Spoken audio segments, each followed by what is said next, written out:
Let's actually change the color of this. How's everyone doing? A little too bright. That works. Good enough.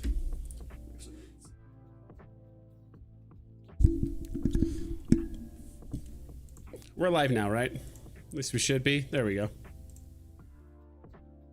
Put out that tweet.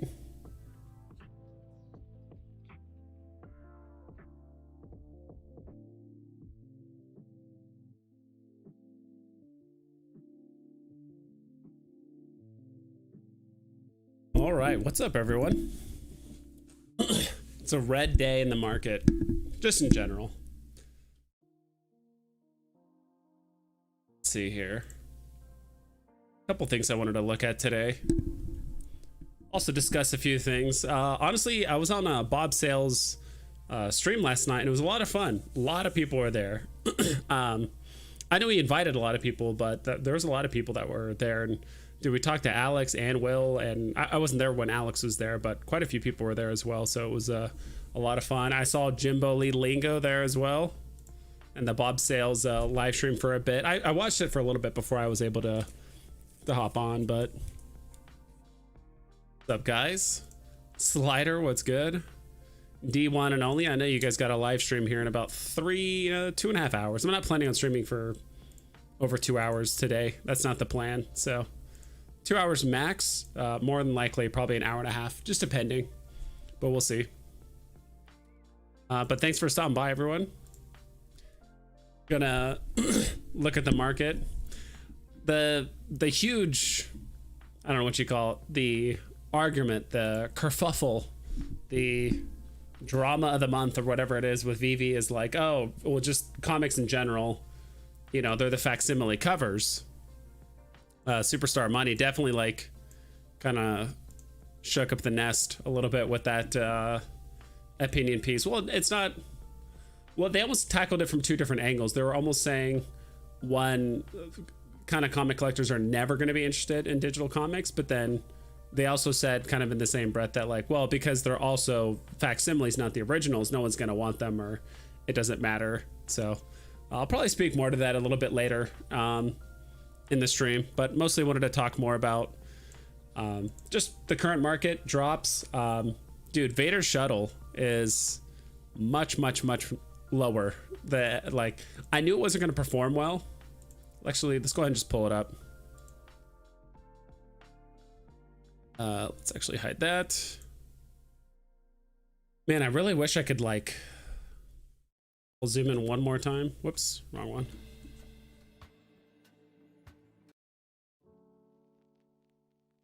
We'll zoom in one more. It's probably hard for you guys to see this pricing unless I like really zoom in. That's actually not bad looking. I should probably do it this way instead of having it so far zoomed out. I know some people watch on phones. Long story short, yeah, Vader shuttle,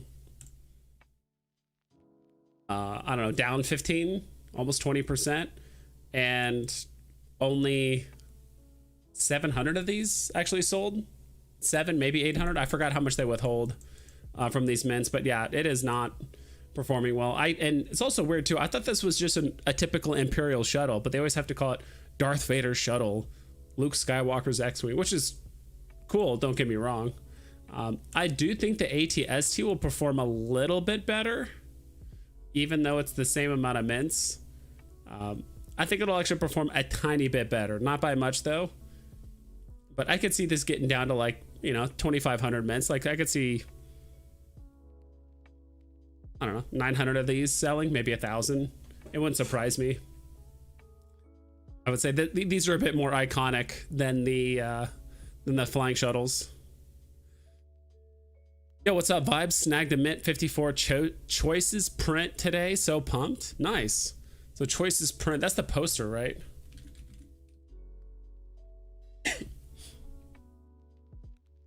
Choices print.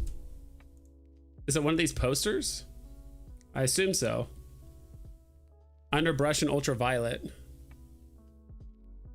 I remember when I used to have the choices ultraviolet, I actually paid extra for the I was at Decon and actually paid, I forgot how much it was, but I got the digital collectible, the shirt, They said they were supposed to be sending us like also a physical collectible. Have still yet to have gotten it. I mean, it's been 10 months and I still don't have it yet. So, oh, the green one. So underbrush. Yeah, I think that was maybe the decon before. I don't know. I'm not sure if there was a phygital with that one. Not too certain. There was a phygital with the underbrush. I knew there was for sure with the ultraviolet. Yeah, Star Wars vehicles are kind of losing their luster. This was drivable? Ooh, that's a different story, but from the way it looks like, it doesn't seem like it's drivable. If this thing was drivable, I think it would be a ton of fun.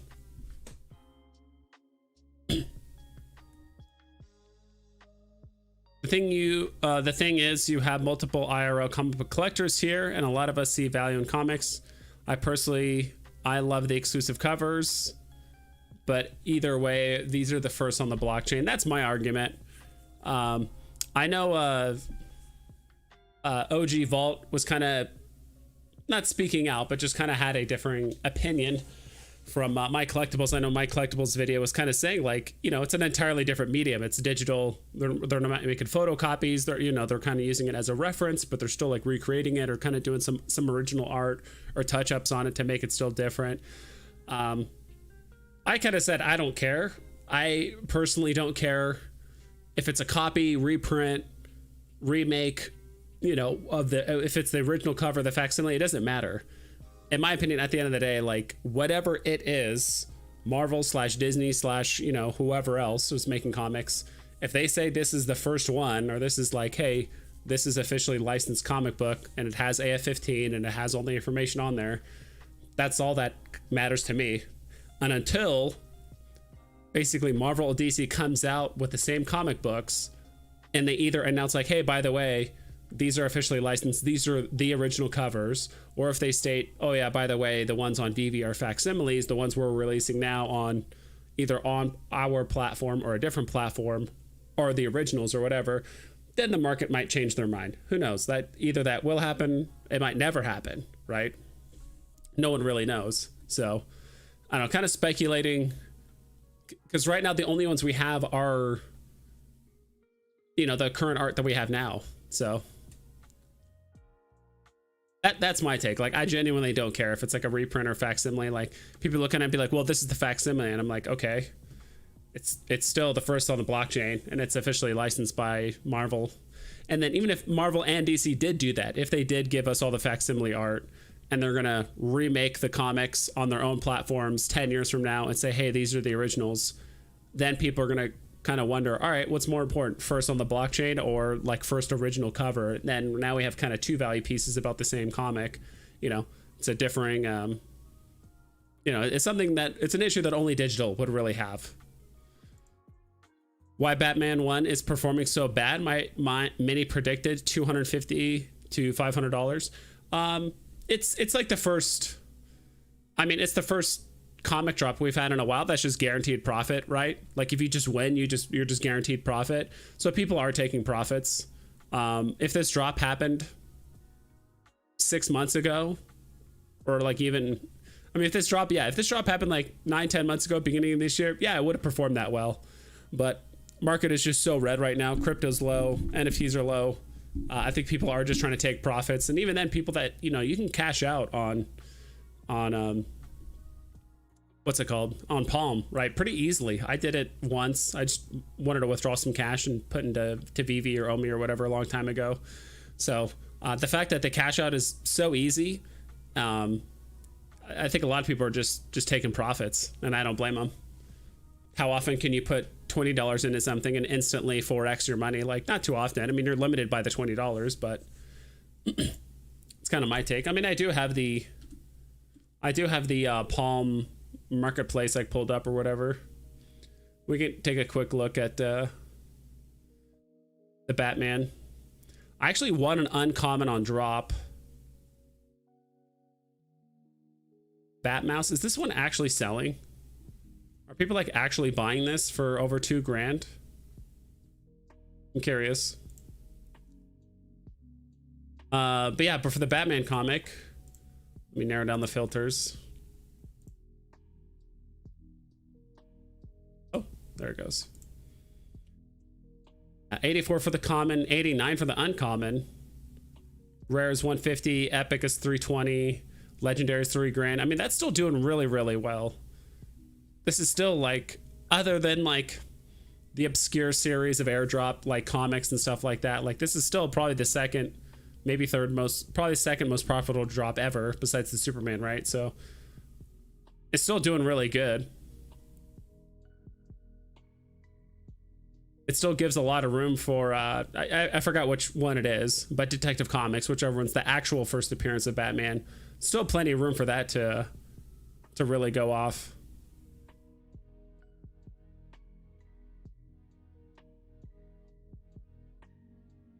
I don't know. I'm just planning on holding anyway, but I don't know. Like the market's just been like really, really red, and people are just taking profits. No one looks at the Todd on Veve and compare it to the physical. We all want to know if the hardcore comic community will accept the digital, and knowing them, we think the comic has to be exact. That's kind of my case too, right? And really at the end of the day, it's up to the licensor and how they want to portray the art. That's going to determine everything, right? If Marvel wants to use the facsimiles for all their art for everything on Veve, and you know, eventually Veve is not going to be the only platform with Marvel Comics, right? You know, 5 years from now there could be 3 or 4 other platforms also doing comics, but maybe either in a slightly different way or a slightly different medium, or maybe it's just the cover, not the whole book, or whatever, who knows, right? Or maybe, you know, you can get this comic and it's animated, but you know, maybe something's different about it, whatever it is. But I agree. So it's whether the hardcore comic book community is going to accept it or not. And that's the thing. We don't need the entire like comic book community to accept it. Like the comic book community is like 80 years old at this point, or plus, right? Probably older than that. So we don't need all of them. And if anything, as of right now, people that are collecting comics, 98% of them aren't comic collectors in real life, at least in the traditional sense, right? Like I bought a few comics. I probably bought like 2 or 3 dozen comics, but only like 3 or 4 are actually worth anything, like worth more than like a couple bucks, right? There's a lot of like facsimiles I grabbed and stuff like that just for fun. But like if we're talking something if I bought and it's like, okay, if I held it for a while, it might be worth more later. I probably have like 2 or 3 of those.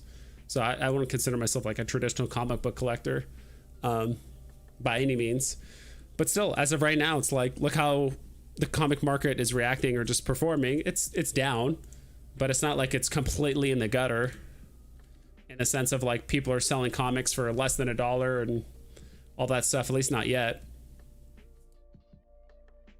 I will say the comic market is really slow right now. Earlier today, on 2 different occasions, I was actually on my phone, and you know how you can like you can scroll down the page to like refresh it on your phone. There was a couple times where I was doing that probably every like 20 seconds for about 3 minutes on like the market pages, and nothing updated. You know, because when someone lists a new comic, it'll update and kind of move it into the top left slot, and everything else will kind of shift over. Like nothing happened for like 3 or 4 minutes, and so that means just the market's really slow. Like no one's like really trying to sell anything. Maybe everyone's like too busy with other things. Like I don't know, but I remember back in the day when things were like really popping on the market, like you could refresh every 5 seconds and there's always like a new listings, things getting bought.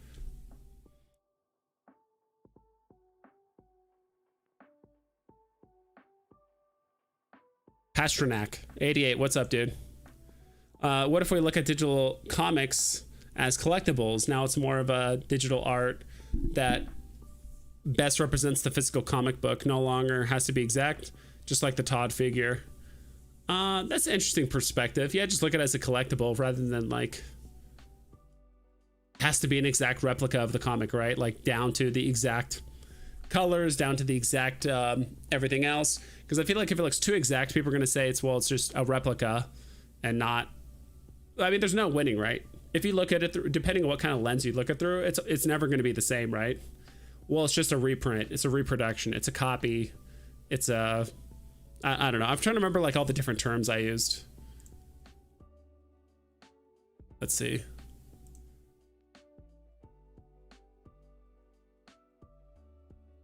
Yeah, this was a post I made. You know, and it's just, I'm not upset with anyone in this post or anything really, like my collectibles or VV Vault here for the most part. But, you know, VV Vault was just saying, you know, it's a new medium, which is not a facsimile, which is a dumb argument. Comics to Crypto has been pushing this narrative for years. Reproduction means an original was reproduced. The medium doesn't matter. If you print a Mickey Mantle RC card onto a shirt, it's not an RC shirt. My take on all this is pretty much summed up right here. Like, in my opinion, I don't care if it's a scanned copy, reproduction, reprint, and it's either the facsimile or the original. I buy them because they're the first officially licensed comics on the blockchain. Marvel and DC could release the same comics with classic art or say VeVeVerse facsimiles. Until then, I'll stick to what's first. That's kind of my take on it.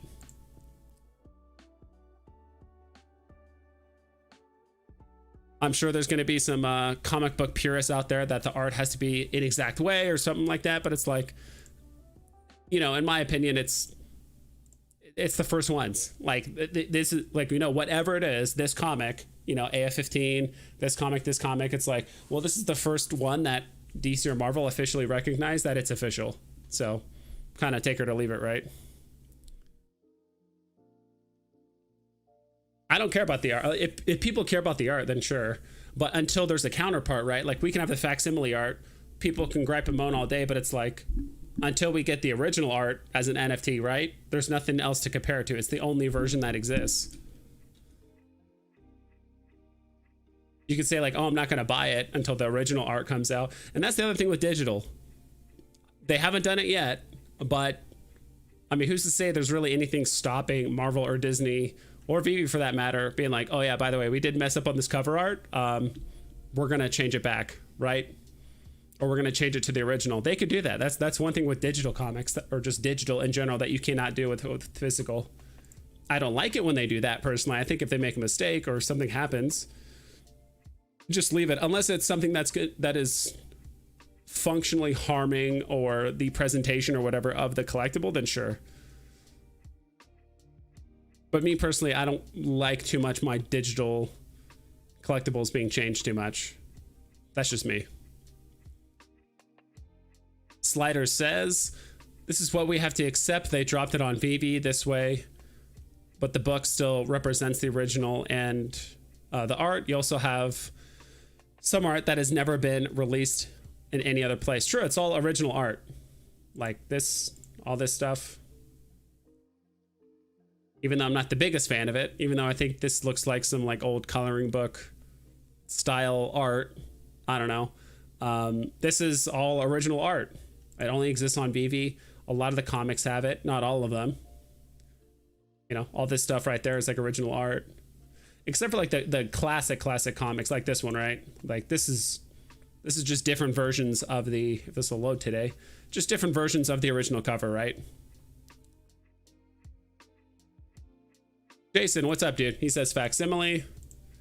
VV Fran says, what's up, VV Vibes? What's your thoughts on Platinum Woody Lenticular Poster? I think it's crazy low. It has less than 400 mints. #1 Pixar character and cool pencil to color.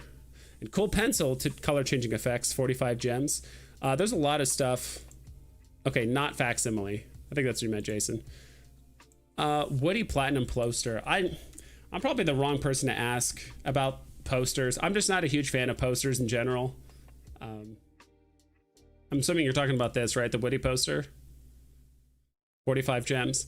I mean, there could be some opportunity there, but I think there's also a reason why posters in general have just been kind of notoriously performed poorly, just in general.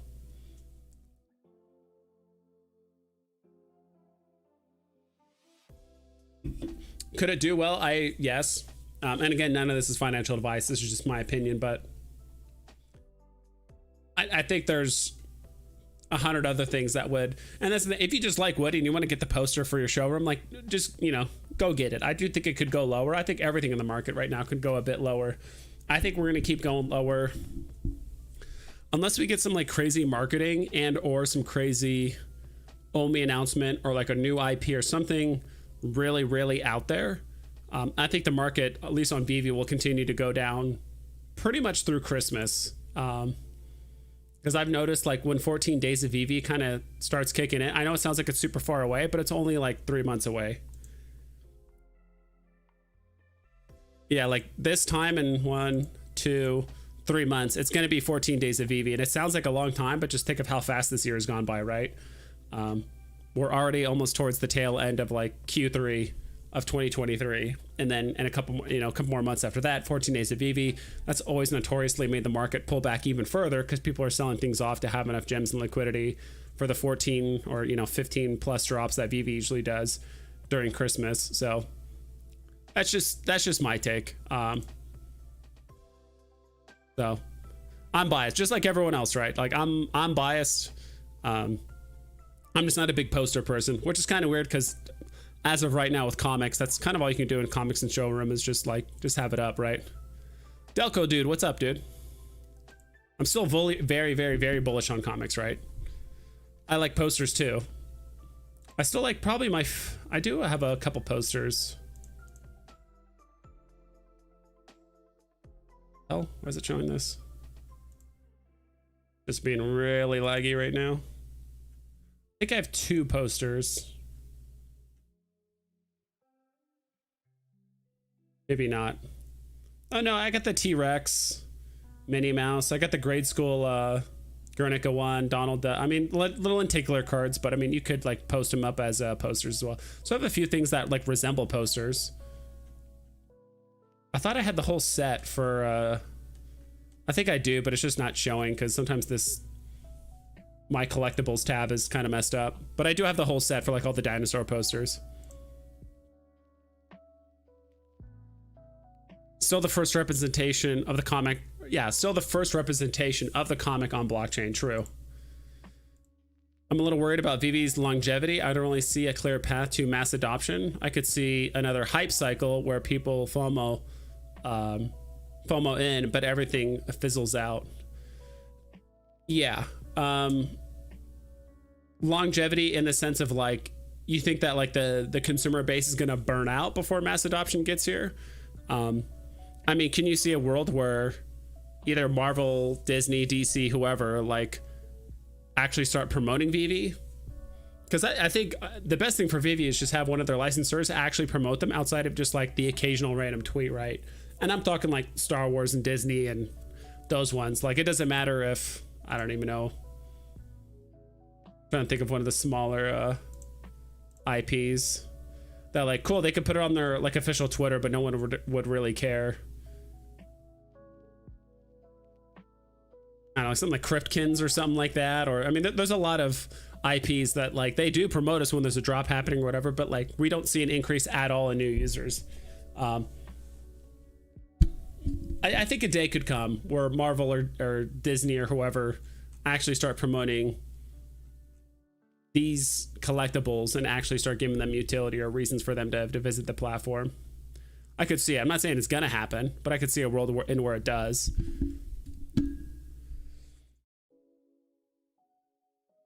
Won't matter if they correct the art. If we are talking exact replica, they will never include the ads inside the comic. I think someone said that they have the original art in at least like the DC comics and stuff, I believe. I'm not sure about Marvel. Do you think they will have an advertisement during the Andy's Room football game on Disney Plus? Seems weird that they tweeted it. Same with their tweet today with Voldemort, maybe hinting at Harry Potter. Maybe, I don't know. Did Veve tweet something about Harry Potter or like hinted at it in a obscure way at some point? And by they, I assume you mean Veve, right? Like, will Veve have an advertisement on there? I have no idea. At this point, like, I would assume no. Like, personally, I'm not sure if Veve still has yet to have that money unless they have some like very special agreement. Yeah, not too sure. Veve Arcade, what's up, dude? Nice to see you. Hope you had. I haven't had the chance to. I know you streamed earlier today. Open up your Cryptoys. I haven't had the chance to watch it, but I actually did max mint 5 Cryptoys yesterday. I haven't opened any of them, and to be honest, I'm probably not going to open them. I think the Cryptoids project is cool. I think they're doing some cool stuff, but to be honest, at this point, like with how cheap Omi is and just a lot of just comics and stuff on Veve, I would rather invest in something that has like an actual like market and it's open and there is a way to like buy it easily and cash out and, you know, make moves versus Cryptoids right now. So I'm keeping I did it because I wanted to support the project, but in addition to that, like getting a 2-for-1, which I think it's interesting. Like someone has to try it, right? I can't imagine if Veve did like a 2-for-1 deal, right? Like imagine if there was some stuff like in the store that hasn't sold out yet, right? But then Veve is just like, oh, by the way, you can just buy this for 50% off. I feel like a lot of people that bought it for full price would have felt cheated. So it's actually kind of interesting. Cryptoids is doing this. I'm curious to see what the community is going to say. Because at least me personally, like if I bought at full price, you know, if I actually bought the boxes when everyone else told me to like a month ago and they announced this, I would have been like, damn, I feel cheated. And I didn't get a gold ticket, right? That's just me personally. So it's like, all right, cool opportunity. A weekend, you get double the boxes and you get a gold ticket. I'll take advantage of it. No active market yet, but it's one of those things where it's like me personally, it's like, all right, I'll throw $100, couple $100 at it and just see if, you know, once the market comes out, things will do well.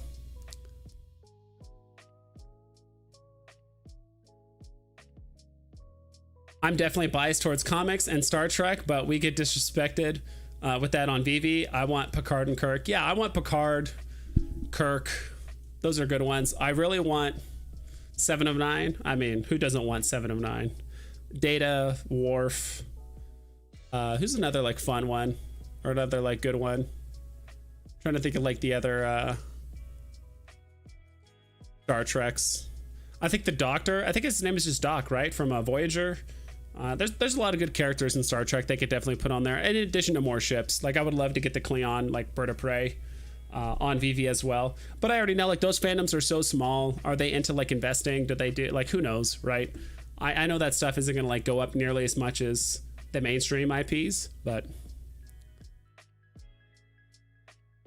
I agree. We need to get licensors a bit more on board with NFTs. They're so niche still. Yeah, very much, right? Unless Veve's marketing campaign is literally perfect and they set up all the algorithm stuff on the right platforms, targeting the right people, this and that, it's going to be tough to kind of get it off. So we do need to, I guess, get the licensors on board and actually advertising our stuff to the, you know, quote unquote normies. But then again, you know, during the bull market when everything was running up and even prices now, right? It's like, all right, are these NFTs legitimately worth, you know, when you're talking about Walt, is this an NFT that is legitimately worth 50 grand? Or was it just during the absolute insane upswing hype cycle of Bitcoin and NFTs and all that stuff? And like, could we return to all-time highs again? Maybe. It just depends on just how parabolic Omi and crypto and just the general sentiment of NFTs and how many people get on board. Because as of right now, like, how many people do you know of that would go on Veve and buy, you know, a digital Tinkerbell for $10? It doesn't sound like a ton of money, but then again, it's like, all right, what are you gonna do? And there's a huge wallet, $10, $11, or even like Deadpool.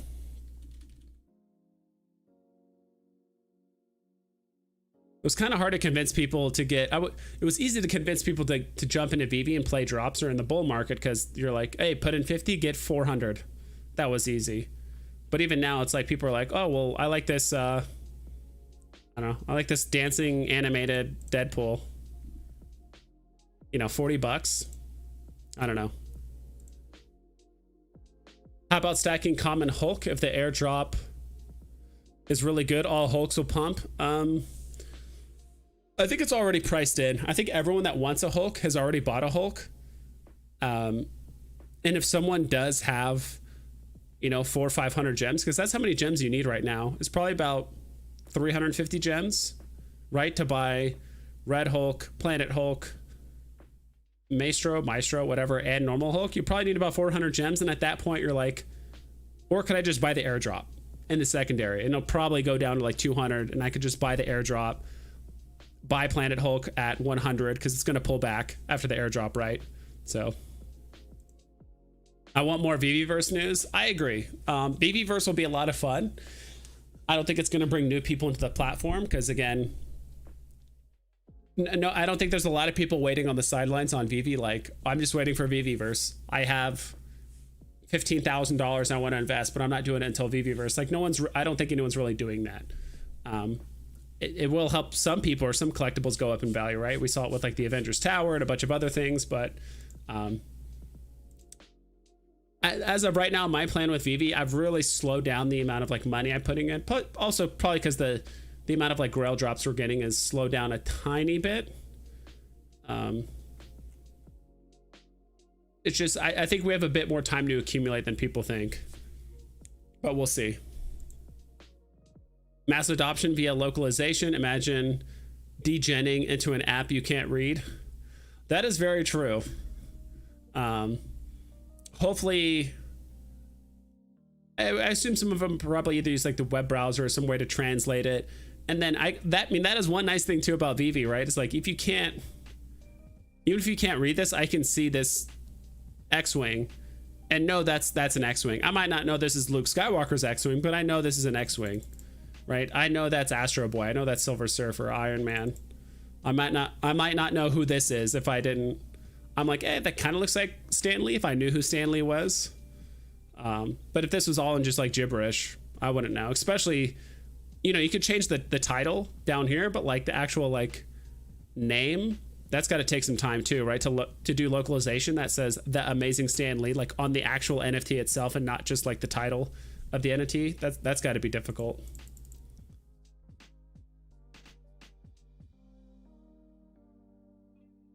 I'm a VeVeVerse beta user, and I do see myself using posters a lot in my spaces. We have two options when building in VeVeVerse: blank spaces and home spaces. We can build as many spaces as we want. No, yeah, that sounds, it's a lot of fun. I'm really looking forward to everyone like having their own house and doing their own thing.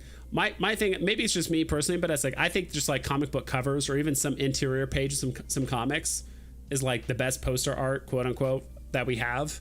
And I really hope there's a case where I can just like blow up the comic and just have it be like my entire wall, or something in my room, right? That's what I would love personally, but I'm sure the posters look great. I think one that's kind of one I wouldn't say is necessarily getting slept on, but I do know this like Firetown poster. Is it Brave the Elements or Firetown? I think it's Firetown.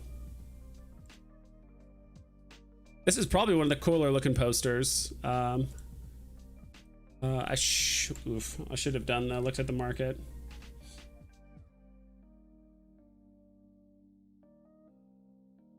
Elemental. Let's look at the price in the market. Firetown, 27 gems. But I do remember this collectible.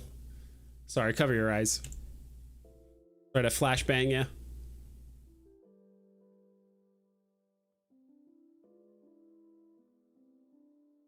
Veve fans, are you enjoying the VeVeVerse so far? Do you objectively think it's appealing enough for people to invest their time into?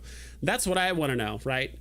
Building stuff and all that stuff is great, but I would like to see some MCP rewards for being actually interactive in the space. Maybe just spending time in the VeVeVerse, you slowly get rewarded MCP points.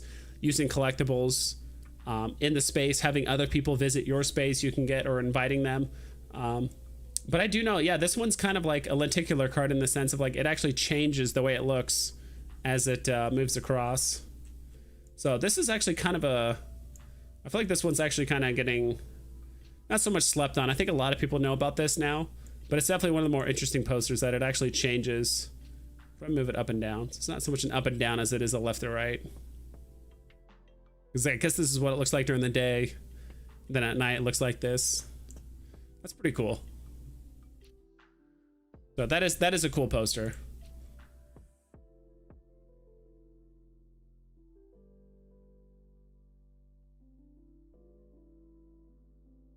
What up, vibes? Good to see you. Yeah, dude. And thanks for inviting me onto your birthday bash the other day. It was a lot of fun.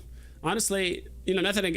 I'm just saying this in general. I'm surprised that many people showed up. Like, I know you sent a lot of invites, but I thought there would be 4 or 5 people hanging out in there, and as people came and go. But like there was times where like you were at max capacity up in that StreamYard, which is really, really cool. I mean, you got Will and Alex to show up on your stream, and that's something so far I don't think anyone's done yet, right? So that's really cool. So again, you know, happy. Is it still your birthday today? I don't know what's up in where you're at, but maybe belated birthday again at this point. We need the hardware to catch up, like the Vision Pro. The price point needs to come down, and headgear needs to be more streamlined. This will help with exposing people to AR, VR. Yeah, the head, like the, you know, this is how it is with always new technology, right? Like the first headset or the first whatever is always like, you know, almost $1,000, or in this case, depending on the hardware, right? It's thousands of dollars until people find a way to either cut a corner here, make it cheaper there. You know, okay, this is a feature that no one's really using, or people that don't really care for. It's a piece that breaks a lot and people complain. Okay, we're going to take this piece out. Then before you know it, okay, now headsets are, you know, $400, which is much more manageable than spending thousands, right? And in my opinion, I don't know. I think AR is more the future. VR is probably, you know, nice for entertainment, but even then you have to like zone out an area in your room and you're wearing this headset and you're like sweating, and it's just like just too much stuff is just going on. And unless you get it wireless, you know, you're gonna have a cord feeding between your head and like the TV, and it's just like too many like obstacles, like literally. And so I think VR it's a super cool feature, but if we could just kind of just hop directly into VR and actually have the interface of the games and all that stuff just interface with the world, that's a whole nother level. And in addition to that, that's how licensors get on board with every time you walk down the street and you see a random wall or a fence, all of a sudden there's an ad playing across it, and that's how they get paid, right?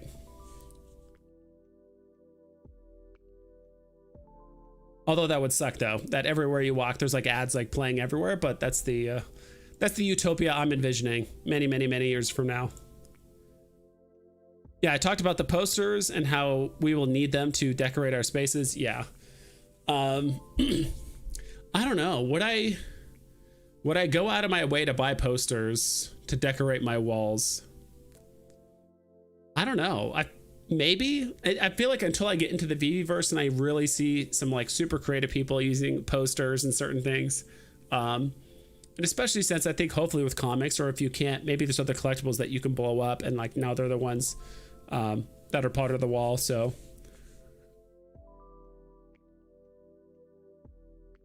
I think it's really fun, and so does my kids. There are still many things that need to be fixed. A few ideas that the beta users are hoping to get. Comics are in VeVeVerse just to cover. Okay. Sort of has a feeling of Roblox. Okay, that's good.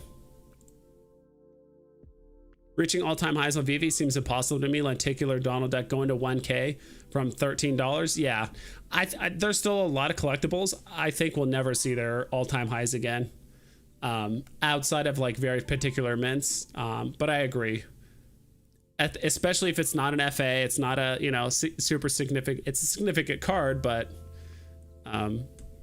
something like Walt, potentially. I mean, that's a lot of money, but unless Disney gives, you know, if they're going to give the best utility they can possibly offer, like I would imagine they would give it to Walt. So yeah, of course, Dan, unless you were talking to someone else. Oh, the VeVeVerse thing. Yeah, nice. Apple removes headphone jack and the iPhone still costs $1,000. Yeah, that's the one thing I do not like about. I still have Android products. I've had Android. I tried Apple products for 3 years, like when I got a new phone, and had that, or I think it was 2 years, whatever, and was on that contract, and I bought some Apple stuff. Like, I don't know, I just hated getting nickel and dimed everywhere. And of course everyone has Apple products and all that stuff, and my texts are green in their group text. Like, I don't care. I just hate how Apple seems to just take away features slowly but surely, and then they like sell it either as a separate piece of hardware or software and then charge you for it in addition. It just seems so obscure. It was a good lap, mate. I appreciate everybody. Still my birthday. You've been at the pub today, so don't expect good typing. Thanks for coming. Always good to speak to you. Yeah, dude, I hope you enjoy yourself. Of course, be safe. I don't know. I would make fun of more of I would make fun of more people in England and their food choices, but I don't know. That's always like a running joke I have whenever I speak to someone from like the UK or whatever. I always just make fun of how terrible their food is in comparison to the US. But then again, our food isn't much better. If we had a space to meet up and watch movies, we could totally want a room full of movie posters. Yeah. Just because we are not limited in space. Yeah, I would have to really see the VeVeVerse, right? I think initially when it goes out, I feel like the Vivi's gonna have to really attach rewards to actually being interactive with the VeVeVerse. Because me, myself, personally, I could totally see myself, you know, when they release it to everyone, logging in, decorating my room, you know, all that kind of stuff. And even though I've heard the controls are relatively simple, I could kind of see myself getting burnt out kind of quickly. Just like constantly decorating and doing new things, like, and especially since like if a lot of people aren't going to be visiting your space in particular, I don't know.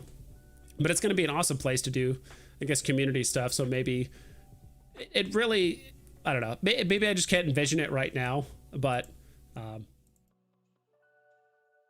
don't know. I would have to get into the, maybe not the beta, but just, you know, get into the VeVeVerse somehow. All right, let's take a look at the market. I'm caught up with chat.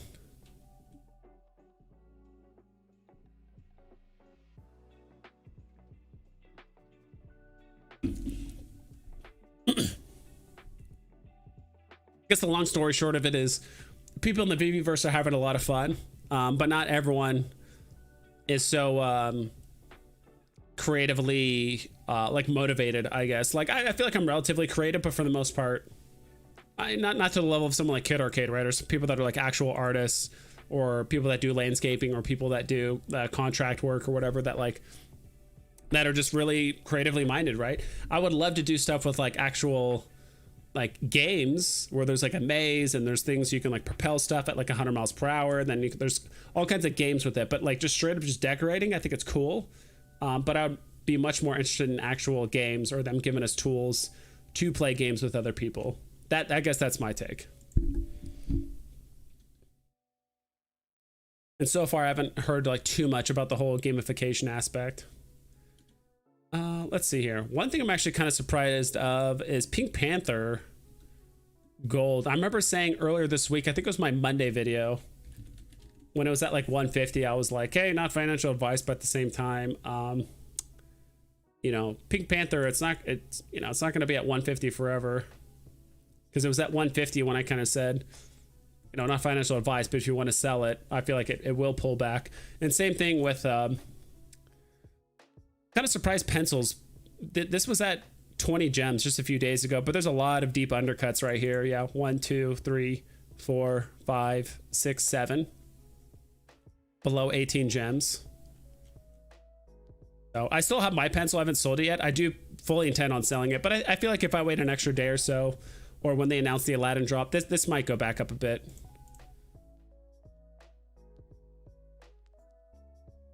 Lambos, oof.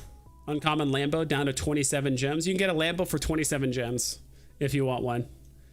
Me personally, I still think, let me go back to here. Sorry guys.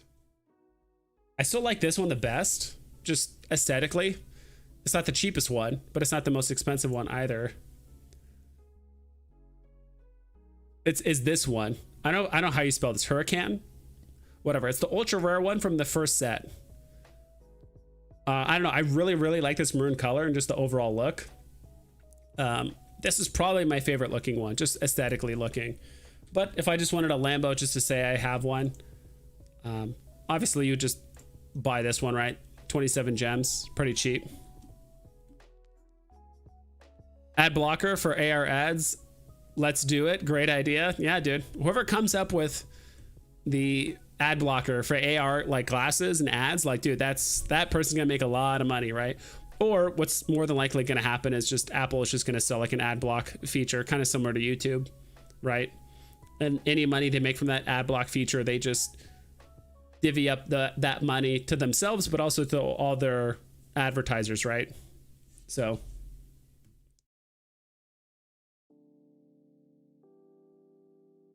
do you know what about the guy who sold his 10% share of Apple, it would be worth something like $60 billion.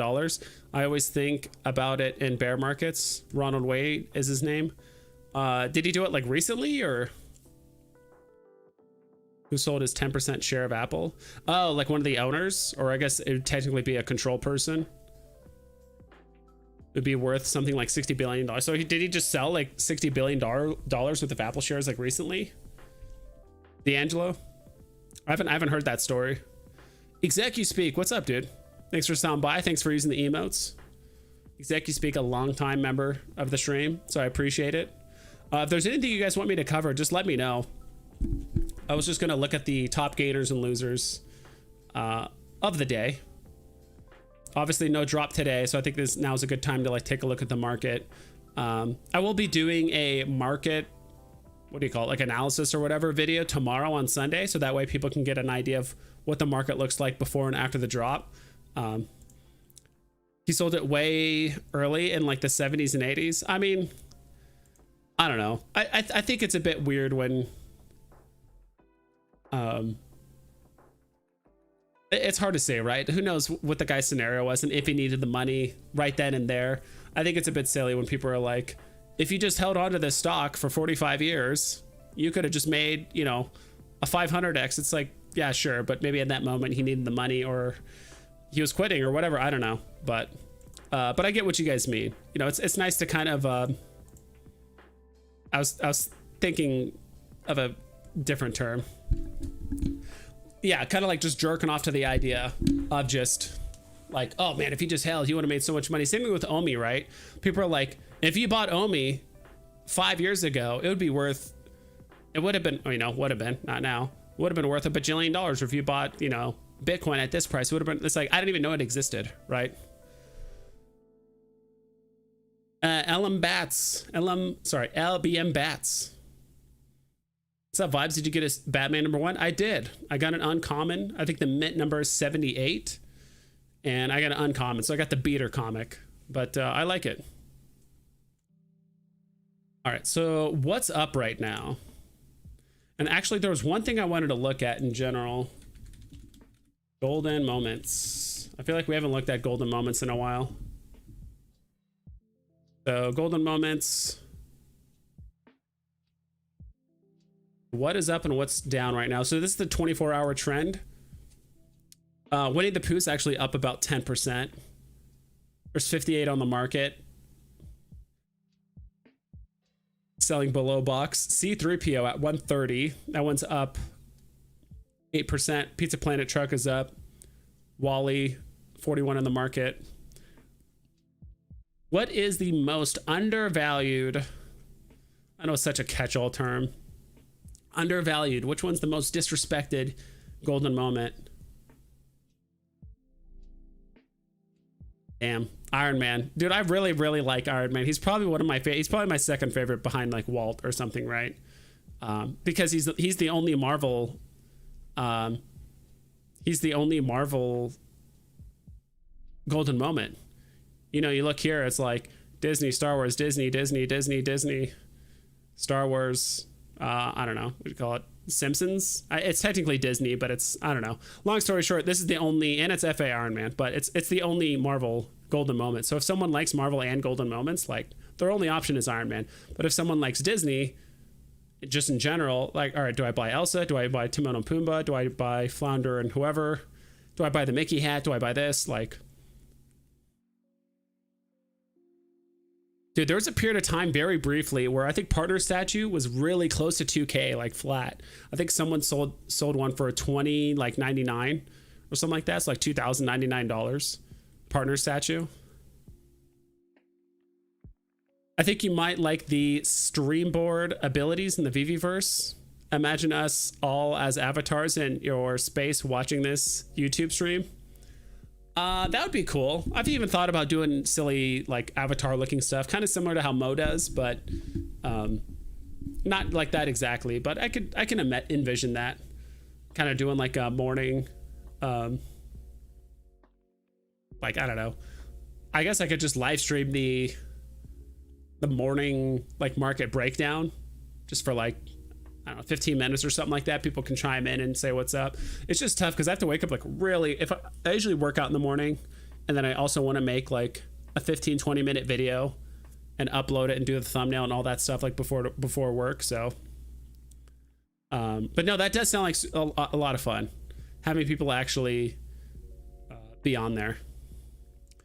Your take? What's my take on the pencils?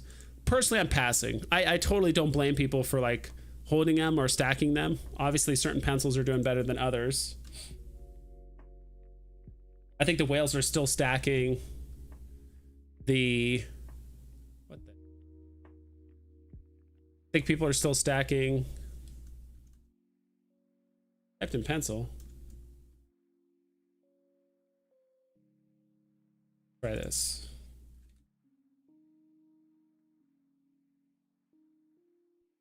I think whales are still not once they stacking, but I think right now they're slowly selling off their supply of Wreck-It Ralph pencils. I think a lot of them bought this to shorten the supply or shrink the supply of the desks. Lion King is down to 15 gems. Frozen pencil is 20 gems. Tinkerbell pencil is pretty much 17 and a half right now.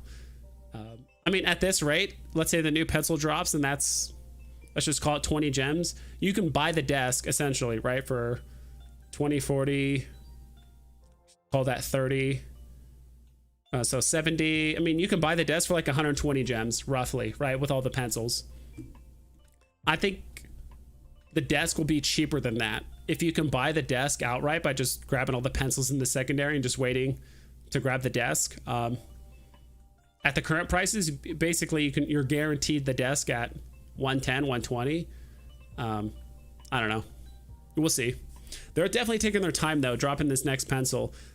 Veve's definitely taking their sweet ass time with the Hulk drop. We're still waiting for the airdrop, right?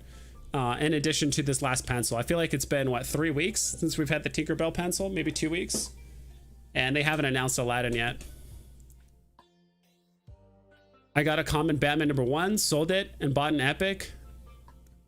Net in about 330, but I'm still down. Oh well. You got a common, sold it, and then bought an epic. Okay. No, that's cool though. I mean, I wish I was at work and I was a little late to the party with selling mine, because I think the uncommon at the highest was at like 120, maybe 150, and now it's at like 80 something. Homer and Bart, for undervalued, I could see that.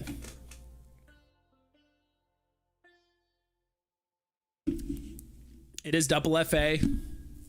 It is a battle statue. It's the first appearance. That's a real battle statue, right? Homer and Bart, that's the first one. I mean, so is Timon and Pumbaa, so is Flounder and Sebastian. Like, there's a lot of actually double FAs now, but this was like the first one. We also got to look at the mint numbers too, right?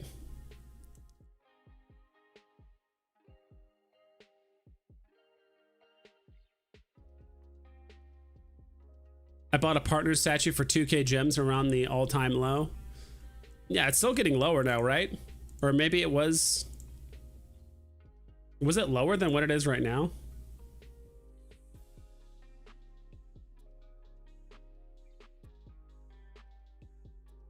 $28, $23. At what point did it go below 2? Maybe it was a very brief period of time where someone listed it for 2K.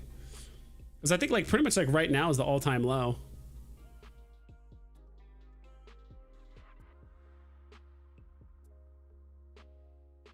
At least that's what it seems like. Oh, 2000 right there. Okay, yeah, June. Actually, 2000 flat. Okay, there it is. All right, yeah. Crazy. Yeah, it was at... What happened in June?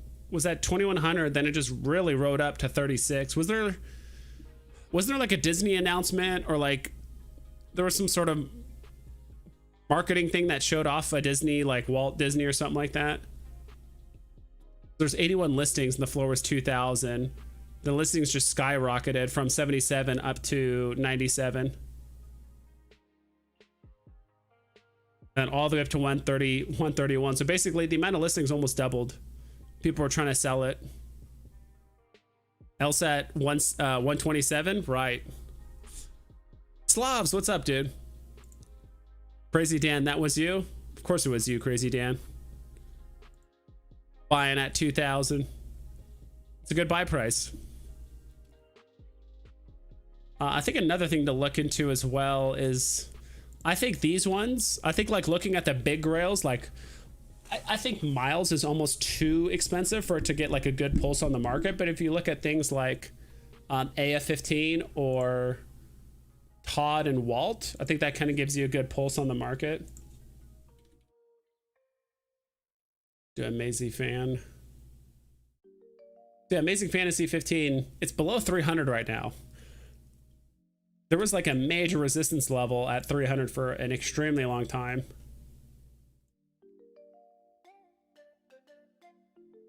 Yeah, it was like right here. It's like 280, 300, 300, 300. Like it was really at this like low 300 range for about 2 or 3 months. Then it rebounded up to 400. Then it started trading between like 400 and 350 for a while. And now it's been consistently below 300. I don't know, for the better part of a week now. So I think that kind of also shows you that just in general, the market's still on the downtrend, which is fine. More time to accumulate, right? Duck and Cover, yo, how you doing, big fella? I'm doing great. Thanks for stopping by. It was nice meeting you, Duck and Cover. Yesterday, I've heard about you all the time and in spaces and all that stuff. I feel like I need to spend more time in spaces. I used to a lot, but not so much recently. Probably because I'm either too busy gaming or doing other stuff. I don't know, but that's also the perfect time to listen to spaces. The game I'm really playing a lot recently has been Baldur's Gate 3. I've been playing that a ton. Starting to almost get a little burnt out at this point, so I've kind of taken a bit of a break. That's also probably part of the reason why I'm streaming and making content a bit more now. What do you think of Avengers 8 SR being more expensive than Avengers number 1 SR? Do you see number 8 going down to the 300 range?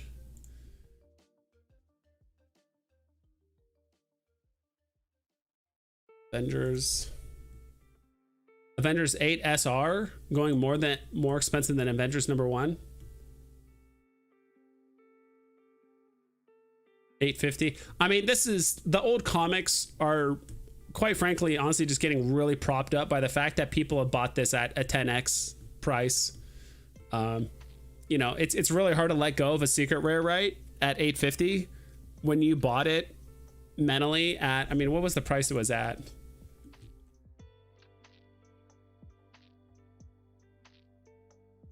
Avengers Assemble. Probably do number 8.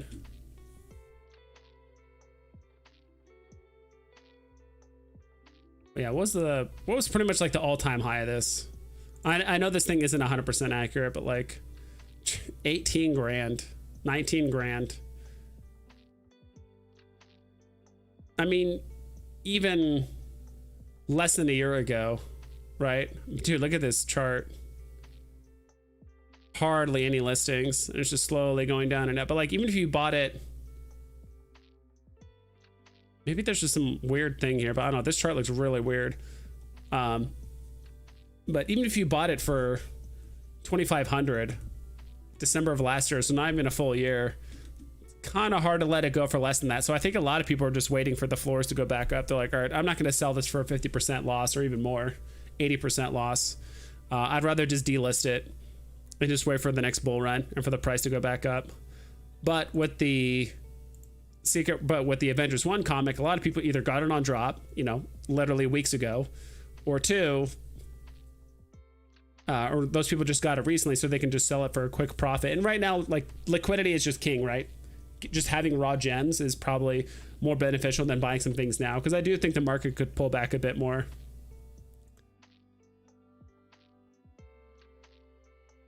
Avengers 8, but yeah, long story short, Avengers number 1 hasn't had enough time in the market, and then the old comics are very much getting propped up that the majority of them were purchased during the bull market. Avengers 8 SR is one of the coolest covers. It really is. I actually do like some of the old school covers and the art just in general. Thoughts on sell walls in a bear market? I have an SR Luke, and there's a guy who throws up a wall every couple of days to keep the price low. Throw it up the white flag, and I'm selling because I'm fed up. I think sell walls are fine. As weird as it sounds like, I know some people have had some gripes about sell walls. I mean, we just saw one earlier today. I forgot. I don't know if it was a comic or a collectible. I looked at one, and there was like one guy who had like 4 of them listed. I think sell walls are fine. I mean, those people, they bought them at some point from some other person. So if you have 50 comics and, you know, you bought 49 of them in the market, and then you list 49 as a sell wall, I mean, you should be able to do that. That's also part of the reason why the 30-day delist feature is a thing, right? So people, I mean, unless they're actively resubmitting or reestablishing those orders or those sell walls, then yeah, it's just going to stay. And until somebody buys those up, and then the price, and typically, as you know, the price runs really fast once that sell wall disappears, either because of delisting or if someone actually buys it up. The prices tend to jump pretty exponentially because the walls are so thin after that wall. I think it's perfectly fine. I think, you know, it's just like the real life market, right? Or crypto or whatever. It's like, you know, if you got a big wallet, you can throw your weight around a bit. You can buy a lot of stuff, put up such a big sell wall that you just psychologically just psych other people out or get people just to ignore this collectible for a little bit longer, or that people start listing theirs below yours and that's your buy range. I don't know. I think it's fine. Personally, I'm very like pro a free market. Let people do what they want to do.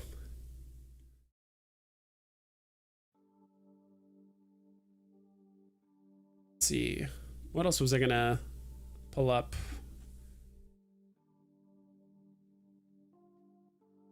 Let's see how common comics are doing. Common comics. I guess I could just click this. NFTs, comics, common. Floor price. Let's just look at the cheapest ones first. I will say, actually, this one's surprising me a bit. Avengers 16. I don't know if you guys can see that. That one's actually up like 28%. It's almost at box price. The common. It's at 6.5 gems right now. So, you know, again, none of this is financial advice. I mean, there is 6,000 mints total of this comic, but this is a nice little run up over the course of like 4 or 5 days. Like usually we see the prices do the opposite, right? Sometimes there'll be a bit of a run up, but then it'll turn around.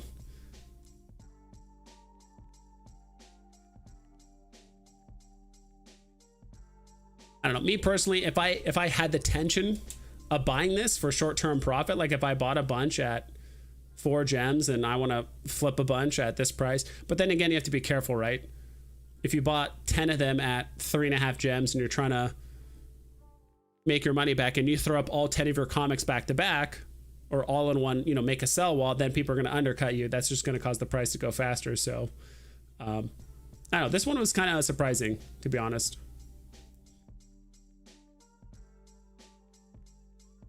Another one that was kind of surprising is Avengers 1. I mean, this thing is basically at box price, the common.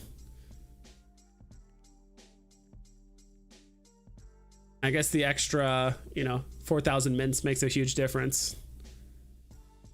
I think there should be a limit on how many of the same thing you can list at one time. I could potentially see an argument for that. And is that the same for all collectibles? Like, what about collectibles that only have like, you know, 400 total? Like, could you still, like, if let's say the limit was 5, is that across like all collectibles and comics? Like, okay, you can only put up 5 of the same collectible, even though it's 30,000 of them, you can only put up 5 versus, all right, comics or a certain collectible that only has like 400. Now you're putting up 5. Essentially, you're putting up more than 1% of the supply up on the market if you put up 5 comic or 5 collectibles, right? And there's only 400 of them total. I could see that, but I think sell walls and all that stuff is just part of the free market. But then again, even the free market has certain restrictions, but I think it's more enabled by the institution, right? I know some institutions, like if you buy like a mutual fund, and you sell out of it, you can't buy back into that mutual fund for 30 days to kind of help preserve like the stability of that fund, so people aren't just flipping it, you know, buy flip buy flip buy flip. I know that's a bit different than just like listing a bunch on the market, but I don't know. I could see an argument for it, but I don't think it's, if someone controls the majority of the supply, or if they do control like, you know, 5% of the supply and they want to list it all, I think they can do it. I respect that. Probably just annoying to me because now I want to use those gems for something else. Exactly right. That was me with my, I didn't sell it soon enough, but that was me with my, let me see here. Was it Avengers? I don't know. It's first appearance of Dazzler, when that whole like Taylor Swift announcement thing and that whole run up happened with the comic. I actually landed, dude, what is up with the refresh here? I actually wanted to list my, is it further down?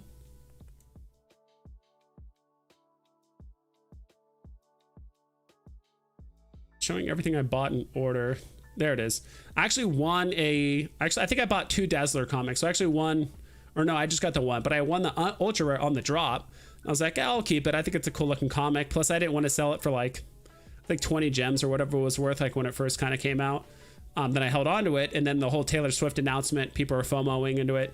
Price ran up to like 55 gems. And I wanted to sell it, but I think I just listed it too late. Like the FOMO or the hype already kind of died out. It was like a few days after. So I tried to sell it, and then a person undercuts me, and then another person. And one guy listed 2 or 3 of them. Then I undercutted him, then he undercutted me, and I was like, all right, whatever, I'll just let it go. But if you like look at the floor price of this, I think if I just type in 130, it should pop up.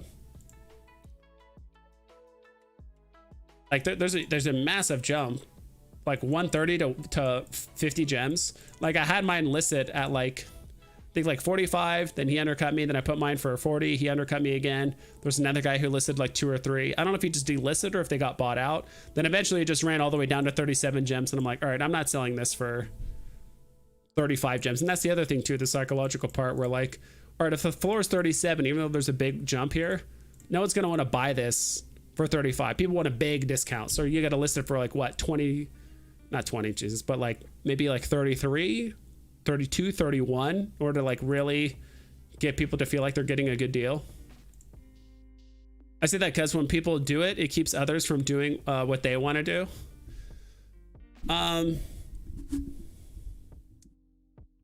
True, but at the same time, wouldn't everyone else be stopping that person from doing what they want if they want to list everything?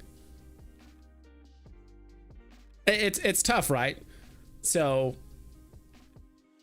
because you know, it's like the needs of the few, you know, the needs of the many are better or greater than the needs of the few. But I think at the same time, that person that owns a lot of them, I mean, they kind of put their money where their mouth is, right? In a way, they purchase it just like everyone else in the secondary market at whatever prices.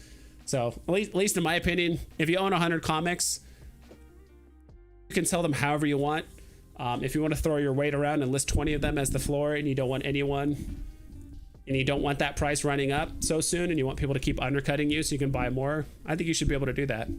That's another reason why possibly mint numbers could be a thing, because when I see like a huge sell wall at like, I don't know, something random, like 20 gems, let's say the floor is 20 gems, but there's like 15 listings at 20, at that point I actually look at mint numbers, because sometimes someone will have one at like 21 or 22 gems that's like a 3-digit mint or something low, or something that's kind of cool looking. Sometimes I'll actually spend an extra gem or 2 to buy something that looks cool. So I don't know. I'm only buying a comic for I'm only buying a comic or 2 daily from now on. I only buy a collectible once a month after it drops. That's probably a good tactic. Even then, for comics, I feel like I'm going to start slowing my roll on, like, I mean, gambling for a comic isn't too bad. I've also just gotten some like really bad luck recently where I just keep getting like uncommons on drops, which is of course, unless it's a unique cover art for the uncommon, like I feel like I always land uncommons more often than not. The price of this, I think I bought this off of speculation. I paid 3 for this. Okay, this has actually gone up a little bit since I bought it. Right on, I'm buying one of each of those rare comic that goes below. Buying one of each rare comic that goes below 8 gems, mainly just for MCP points. There's a lot of rare comics right now that are below even like 7 gems right now. Let's see, so rare, and if we do this by floor price, let's flip this. Is that right? 4 gems for a Jubilee. What is that? 244. I'll race you guys. I'm just kind of curious. 244. Is that right? Yeah, dude, this is pulled back a ton. I'll buy one for 4 gems. I do like Jubilee. I remember when I think I bought another one of these for I think like 8 or 9 gems, and now it's down to 4. I mean, you can see here, there's a lot of, there's rares below 5 gems right now. So first appearance of Jubilee, there's a Tarzan, first appearance of, what's his name? Mordu or whatever. I forgot this guy's name. First, he's like the bad guy of the, well, I think in the comics, he's technically like the apprentice, or no, he's like, I forgot his thing. Tarzan, I forgot her name. She was in She-Hulk, but she was kind of a forgettable character. Yeah, as of right now, we have, geez. I mean, I'll even include these two, but right now we have about 6, 12, 18, 24 comics below 5 gems. 5 gems or below. Mordo. Okay, thank you. Thanks. Yeah, dude, there's a lot of, you can get comics for pretty darn cheap. And actually, that kind of reminds me, I forgot to pull this up earlier, but VV set list comics.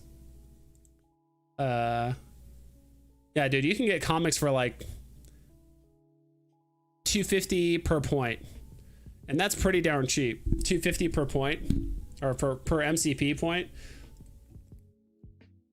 I remember when getting it below 4, like getting $4 per MCP point was good. Now it's $224. I kind of see those kind of massive sell walls as like hijacking the market on that item, just the way I see it. Yeah, it is. That's totally true. But then again, I mean, if someone bought that many, I mean, that's kind of their version of investing, right?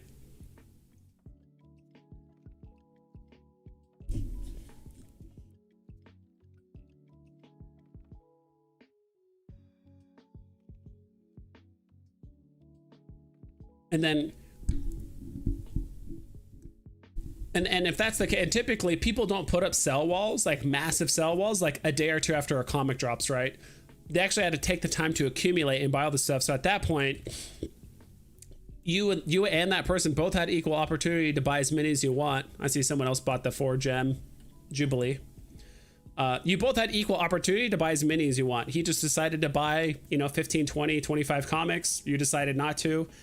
Now he can kind of do what he wants in the market. But I totally see both sides. And to be quite frank, like if Veve did implement something where they said, all right, you can only list 5 or maybe 10 comics at most, for each individual comic, not 10 comics total across all comics, but just individually, I could see that as a thing. Like, and I wouldn't be surprised, and I wouldn't be upset either, because there's only, I think, like 1, maybe 2 comics I actually have like more than 10 of. So Poppy, what's up, dude? What's up? Batman 1s are up a bit. Yeah, I think the commons pulled all the way down to like 60. I saw extremely briefly a couple days ago.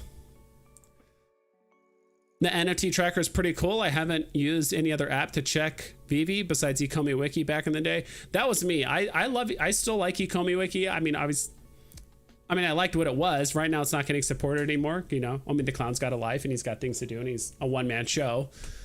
But I do like, there's a lot of really, really cool tools and features on my NFT tracker. The only thing obviously aesthetically it doesn't look great. It's kind of hard to present because there's all the little blocks are so small.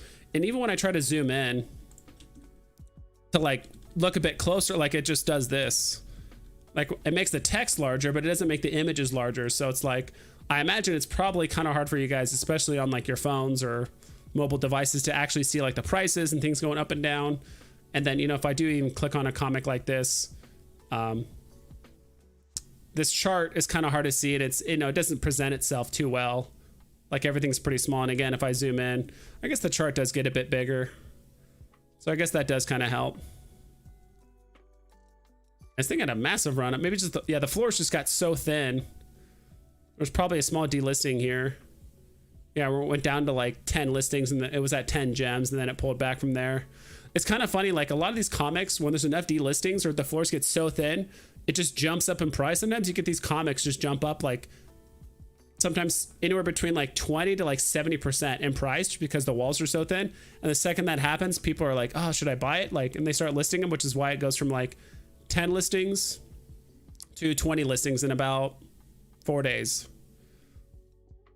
And then it jumps up to 30, you know, a week and a half later. Then at that point, it's already too late.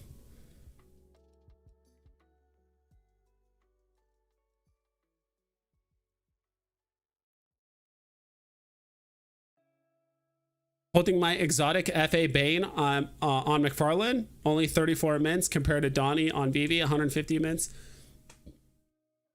I haven't looked too much in like the McFarlane like platform. I did buy Spawn a long time ago. I mean, I did buy Spawn a long time ago, but my, what's it called? My MetaMask did get hacked. Like, I don't know, it's probably been 2 months ago at this point. So I lost like all my NFTs, at least any of them that were worth anything. So like my Illuvium token, my Spawn NFT, my, I had like, I don't know, $200 in Omi or whatever. So I could get the VMate like exclusive premium thingy or whatever. That was gone. Like I lost a bit of, it wasn't an absurd amount, you know, probably all in all, it was probably about $500, maybe $400 of stuff that I lost. So I really haven't looked at McFarlane or anything just yet. I still need to make like a burn wallet, make an extra MetaMask, make a bunch of extra stuff because I just didn't realize, right? I was pretty new to Web3, but I just clicked a bad link and all that. Long story short, my stuff got hacked. So that's part of the reason why I haven't really looked at other projects, just because I know how to like trade safely now, but I'm just kind of too lazy to get back into it. In addition to that, I don't know. I really think Veve is going to be mainstream, and I think McFarlane is obviously going to cater towards more like the Web3 people, and it's going to do very well. It's just something. I also just don't want to spread myself too thin across too many projects, which is why like I kind of dipped my foot into Cryptoys. I max minted 5 boxes or whatever yesterday, just because it's a 2-for-1 and you get a golden ticket. But I'm not going to open any of the boxes personally. I see it more of as an investment. If Cryptoys really pops off like a year or so from now, where it's like, all right, I invest $100, $200 now. It could do a 3 or 4x a year or two from now. You know, it's a decent little return. You made them FOMO into Jubilee. I made nobody do nothing. They could do what they want. I just bought Jubilee because I said I like Jubilee.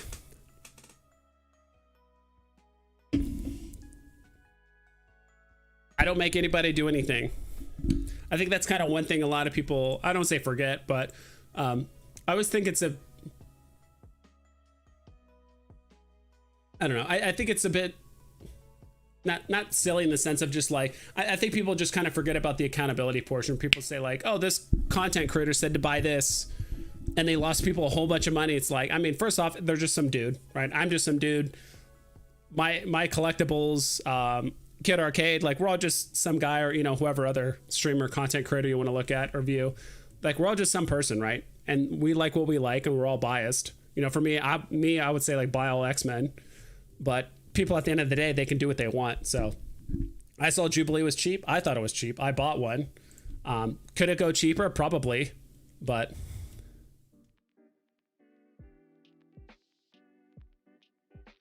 I don't know. Like I think and I know you didn't mean too much by it. I think it was just, I know you were just kind of saying whatever, Marvelous Pack. So nothing against you. I still, are you still making content, dude? I'm subscribed to you.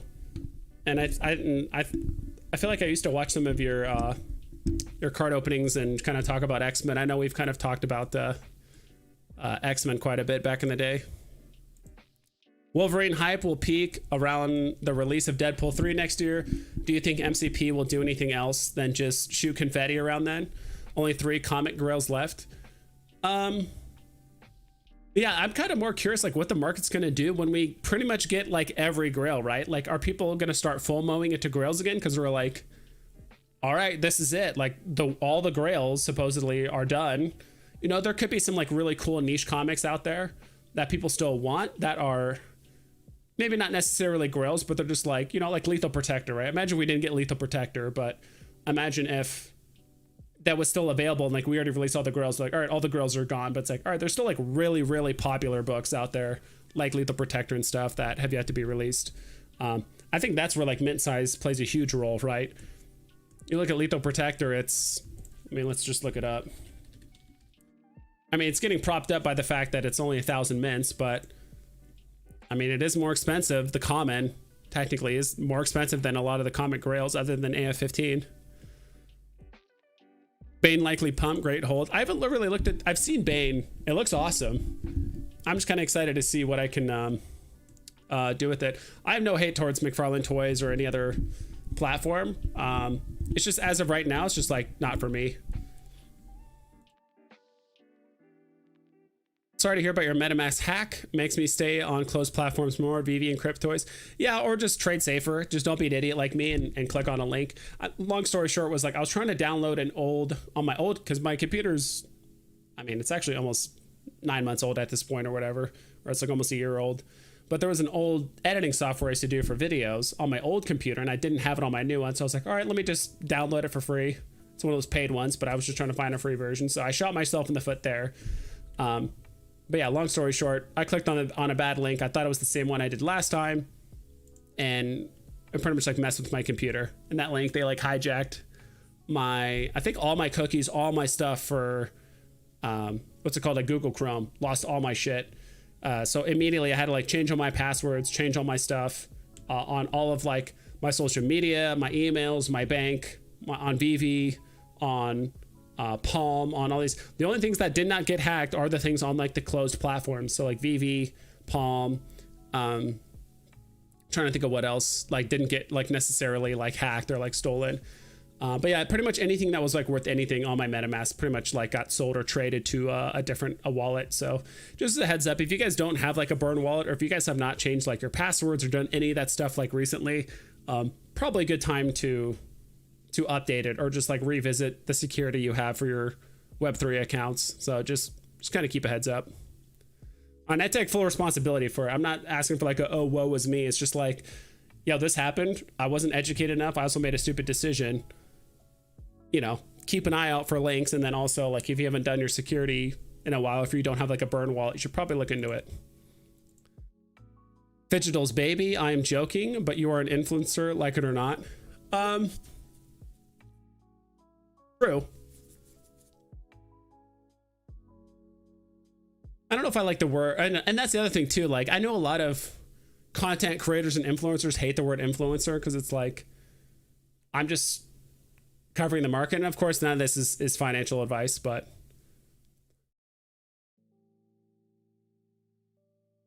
buy Banes, you will thank me later. Not FA. I have a 2-year-old, so not much time to do videos. That's what I kind of figured. You keep putting my comments in the screen and skipping them? Oh, did I skip one earlier? Oh, okay, that's the one I skipped. I think I got this one, yeah, where it says Superman ones are up a bit. I don't whoops, sorry. And the whole thing on my thing is acting weird. I don't understand sell walls unless they want people to undercut and buy those. That's kind of manipulative, but it's a free market. Yeah, I mean, that is the free market. That's kind of the trade-off, right?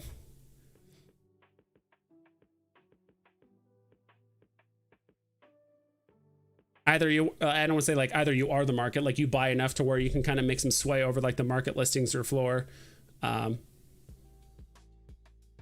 But yeah, I guess, yeah, I don't know. Whenever I want to sell my like stuff, like I don't complain if people do sell walls, because at that point it's like, why am I buying something if I'm trying to sell and I'm afraid to sell walls? or if it is like a stackable item that people like or want or whatever, and people start making sell walls. I don't know. That's just me. Hey. You can't just call Kid Arcade a dude on the internet. He's so much more than that. Of course. We're all way more than that.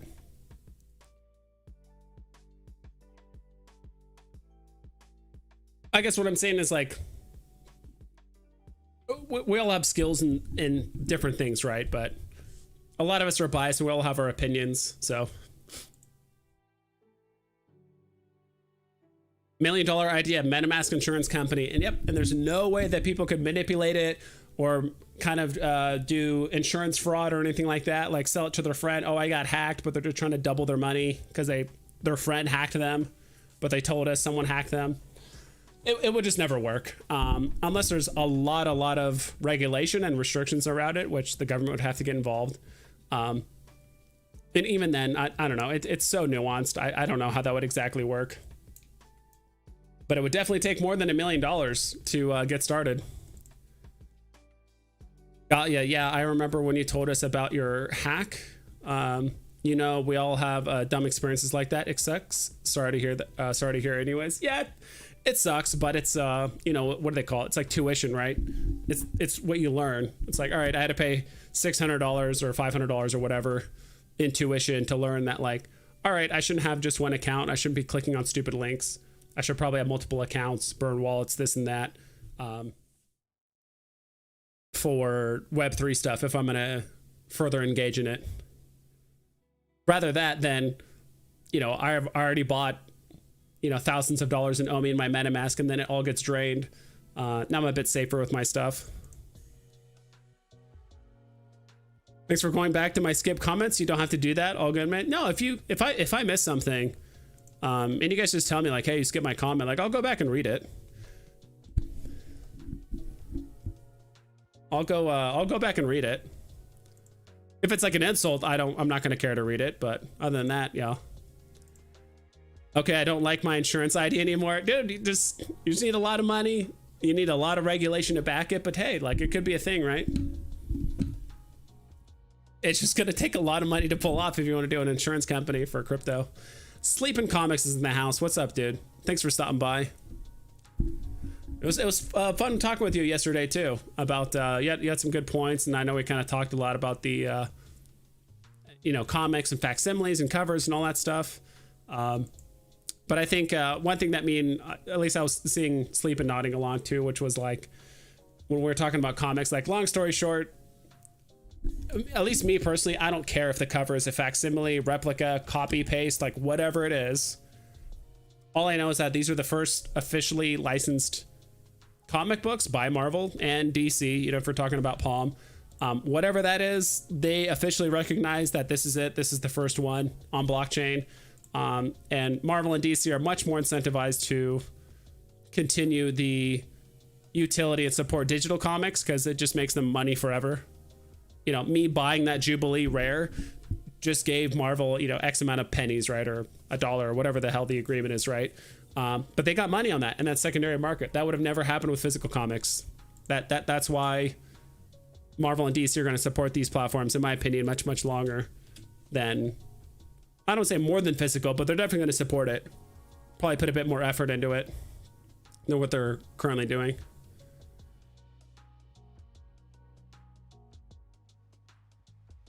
Let's see here.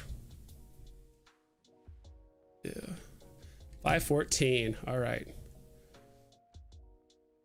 gonna look at something else too. Did I overlook it? Oh, I guess we'll go here.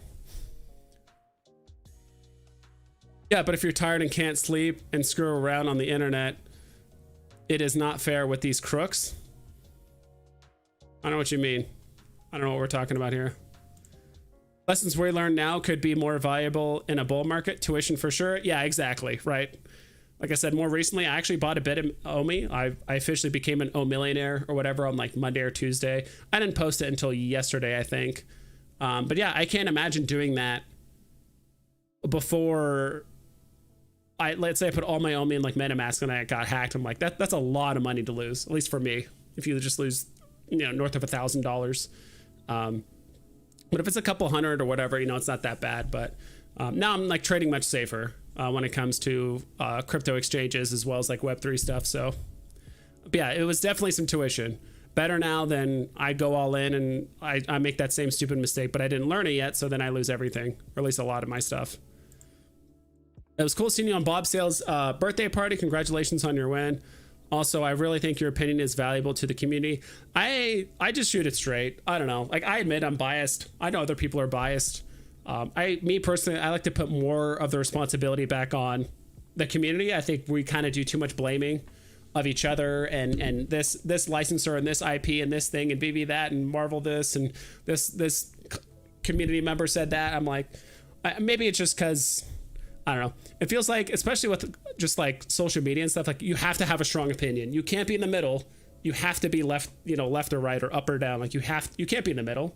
You can't say you don't care about the covers of digital comics. You have to say, is it an original or a facsimile? Is it a reproduction or the classic cover? You can't be in the middle. You can't say you don't care,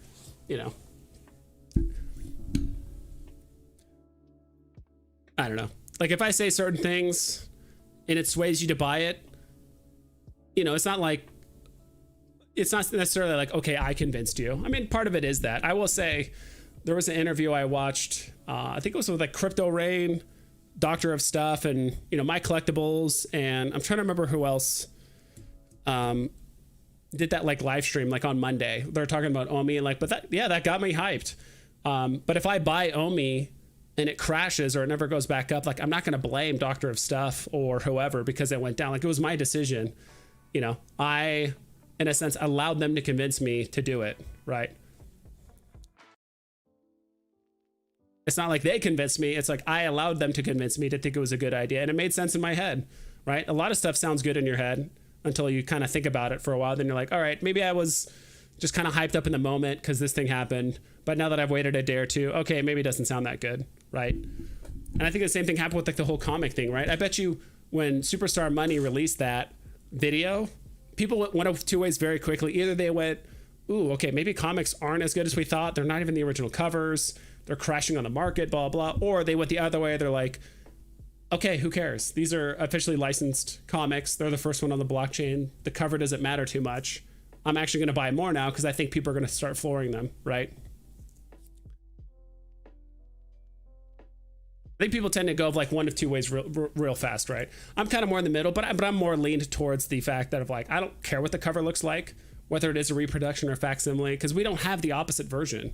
Like even if we did have the facsimile version, Marvel and DC hasn't released the classic, or they haven't officially announced like, oh, by the way, on, this new Marvel NFT platform that we're doing the classic art and now ours is better, or VeVe's the facsimile, ours is the original, come to our platform.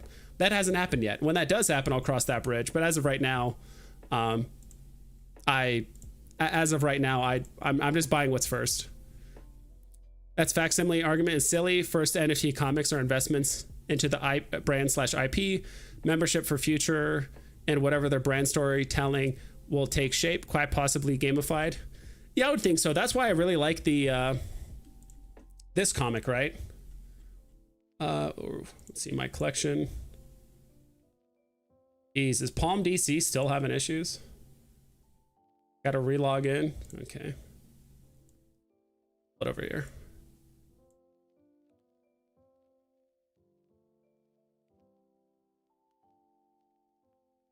That's why I like the community created comic a lot. Honestly, forgot the name of it. This is my collection. I'm going to be scrolling down here for a while because I have a lot of comics on here. This one, the Legacy Cal. That's why I actually like this Legacy Cal one, because it's like, hey, it's actually the first DC comic on the platform. Like if people are going to ask like, oh, what's the first DC comic on the blockchain? Technically, it's Batman the Legacy Cal. It's an officially licensed digital comic, or it's the first officially licensed DC comic on the platform or on the blockchain. It also just so happens to be the first digital comic that was like created or whatever by the community and all that stuff. So it's kind of like a double first in a weird sense.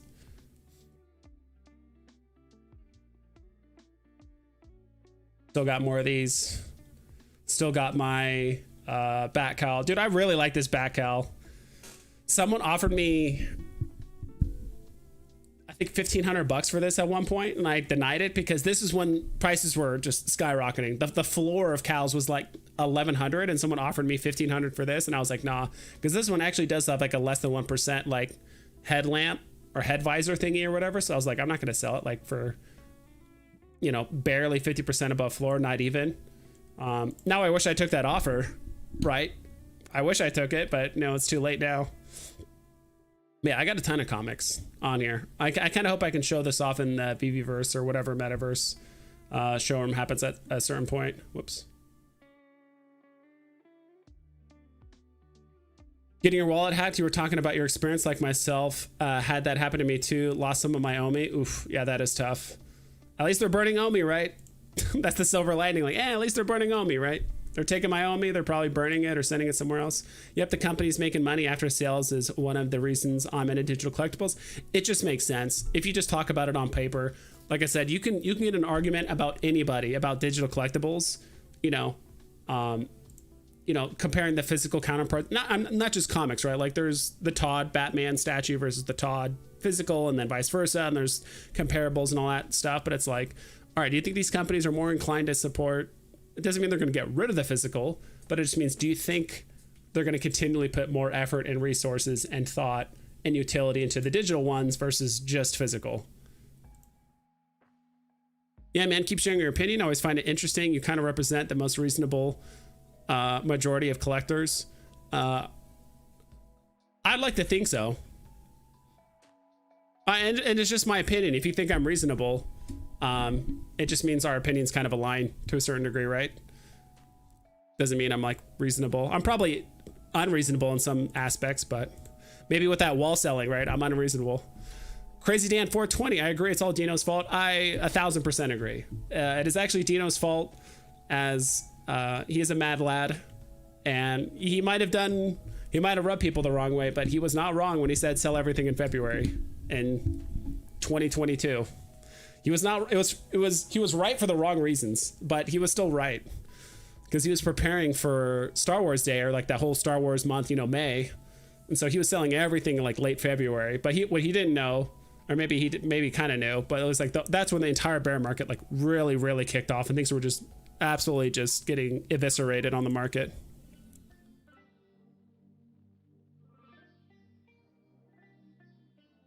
I take everyone's ideas in order to form my own as best I can. Yeah, and I think that's a good plan.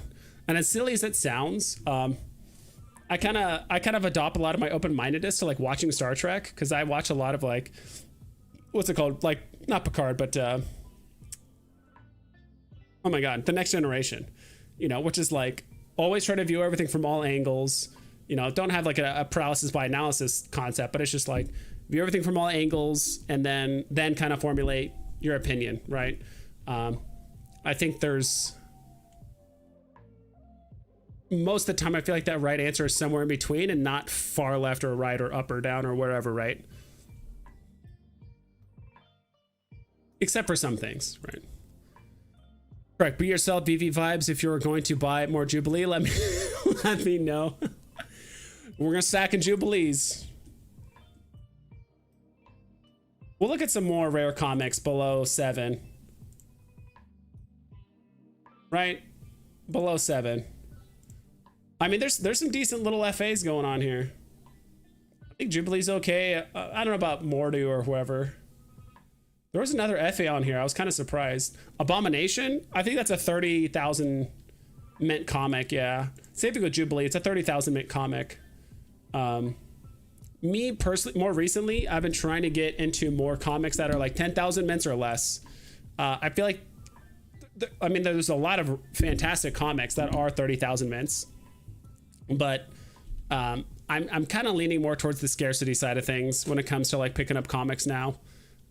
Jubilee was kind of an exception because it was already a rare, and I do think it was pretty cheap. And it's only 4 gems at the end of the day.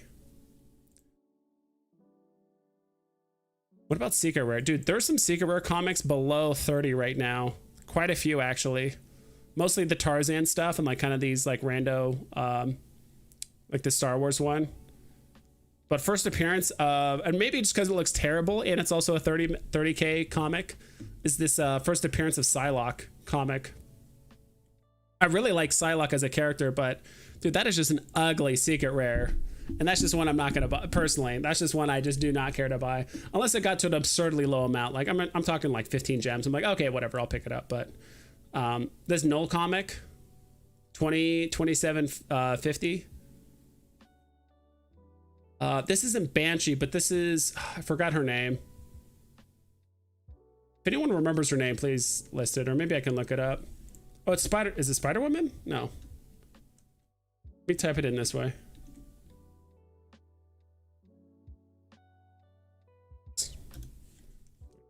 Won't do it. Oh, it is Spider Woman. Is it? Oh, Siren. Okay, so it's Siren. First appearance of Siren. Yeah, super cheap. But then again, the word cheap is relative, right? I mean, these could, who knows? I remember the days when every comic was guaranteed profit, no matter what. If you could land at a common or even an uncommon. This was back before the days where people were talking about how commons should be more expensive than uncommons because it's the original cover. I remember for a long time, like commons were always over 7 gems, but they were always less than uncommons because they had less mints, because people were just looking at mint numbers back then. Until, I'm trying to remember who was it, but there was just like a series of videos that kind of said like, hey, by the way, in my opinion, I think commons should be more because it's the classic cover, not this like weird black and white, you know, uncommon cover deal. And people are like, oh yeah, you're right. And then it just, the whole meta shifted from commons being more expensive to now the commons are more expensive and the uncommons are less. That's the same thing here. I mean, things have retraced back, like who knows, a day could come where, yeah, secret rare covers are 15 gems. Like if it's a really, really unpopular comic, like they're $15 and they're barely profitable. That's it, guys. Ideas off each other is a great way to make good decisions. I'd like to think so.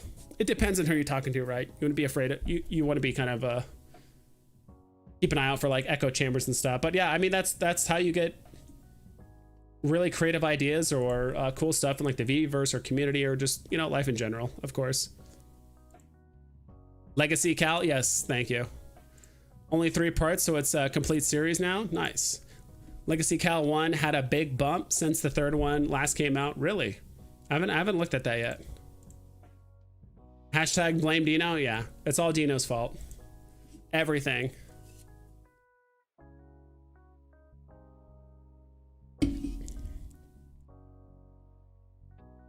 Okay, VV Vibes told me to buy Batman Legacy Cal. I'm buying right now. Good idea. Blame Dino. Yeah. And the thing is, like, even if it was all one person's fault, it's kind of scary that one person, like literally one person, can influence the whole market, right? Even if Dino was all powerful, all knowing, all egg-headed, that's kind of a scary thought. Oh, sorry, I missed your comment. Pink Panther Ultra Rare is at a great price for only 1,600 editions, you think? In my opinion, I think 1,600 is a bit high. At this point, just because the way the market is currently, I mean, if we're talking 5-10 years from now, mint prices, mints are still going to matter, but not nearly as much as it does now. 1,600 is quite a bit. In my opinion, for like, if they drop a solo drop or just any like FA character, unless it's like at or below 1,000 mints or like low, very, very low, like 4 digits, like 1,100 or 1,050 or whatever. That's, in my opinion, that's considered a lot of mints. Because what's Pink Panther, the ultra rare? It's at box price essentially, so 30 gems. I mean, if you like it, dude, go for it. I mean, it's an awesome looking collectible. I do like the look of it. So I'm about to flashbang you guys, so it's, apologize. I don't know why every time I click on like view collectible in 3D, it just opens a new screen. It just turns like extremely white. 1,600 mints is a lot. All right, well, while that's loading, one thing I like to do, oh, there it goes. And dude, it looks awesome. The lighting, dude, I can only imagine the VeVeVerse too. If people said that the, what's it called? The, like golden moments look really, really good in the VeVeVerse, I can only imagine what this looks like. This, if anything, actually looks smoother. like the chrome on it, I feel like actually looks in some ways smoother than the golden moments. This looks really good.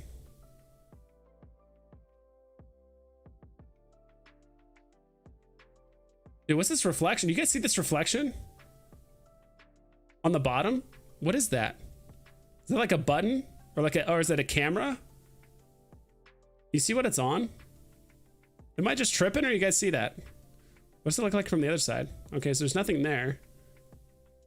What is this? Looks like it's inside of a room and there's like a camera here or some sort of like monitoring device. That's kind of trippy. It's a camera? Okay, so it's the camera and like the AR feature. That makes sense. I feel like people have known about this for a while. Maybe it's just because I don't mess with when they do the texture yet. Maybe it's just because I'm not in this like AR feature too much, especially with like reflective NFTs that you can actually see like the reflection off of and stuff. It's a cool looking collectible. But typically what I do whenever I'm like, all right, should I buy this? I do this. So I don't know, go NFTs. All right. What is available for like 35 to 25 gems? Like collectibles. I don't know. Release date. Let's do floor price. Would you rather have an ultra rare Mysterio, which has slightly more mints, 2000 versus 1600, or Pink Panther? That's up to you to decide. Harley Quinn, Vader. If you don't have a Vader, you can get FA Vader. Ooh, battle statue, battle croc. Rewind collective logo. Like, I mean, it's kind of, you know, this is what I do when I feel like I'm actually gonna like put gems in the app and I like want to buy something or chase after it. I'm like, all right, are there other things in that same price range that I'd rather have? Me personally, even though there are significantly more mints of this, not significantly, but there's more mints of this than there is Pink Panther. Me personally, I'd rather have Green Lantern. I do think this is kind of slept on. He's still a Justice League member. It's still the first appearance on the blockchain. Like Hal Jordan, he might not be like the most. I know Superman, Wonder Woman, and like Batman kind of hog the limelight typically for like the JLA, but Green Lantern's also a pretty popular character. Ultra rare Thor.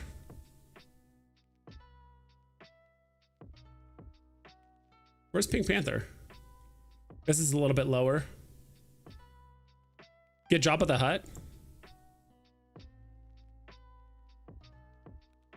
Miss Minutes.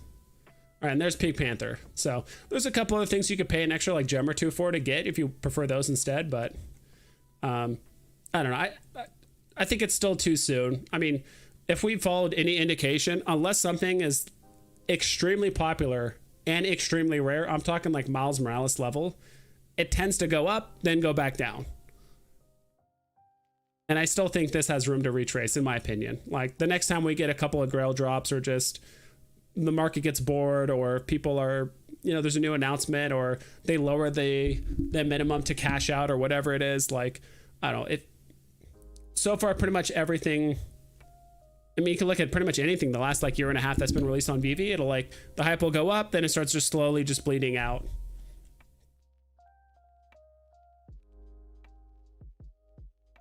I'm not saying don't buy it. I'm just saying if you're conscious about your gems, kind of like how I am, and you don't have hundreds of dollars to throw into the app every day, I think you could wait and get it for a cheaper price. Not financial advice. I could be completely wrong, but good call on 10K comics. So many recent grails are 10K. Those are gold. Yeah, those ones, and even some of the ones that are kind of like overlooked. Not overlooked, but maybe aren't like grails. But I know like first appearance of Rogue. Pretty popular comic. A lot of people that like X-Men also like Rogue. 7,500 mints. That's less than I'm trying to remember. Sometimes I forget if giant size X-Men, how many mints was that? Was that 10,000? Or is it 7,500? Yeah, this one was 7,500, right? 7,500 editions. Yeah, that is crazy. I don't know why, but for the longest time, I thought this was 10,000 mints. I don't know why I'm like just realizing that right now. 7,500 mints, 6,500. Yeah, I kind of like this new 6,000 mint thing too that they're doing. I do like this new like 6,000 mint thing that they're doing for comics. Trying to think of like another comic. Is there a way I can see by mint number?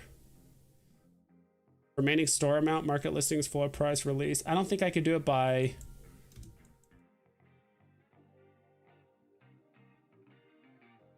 Did this, not floor price, but release date.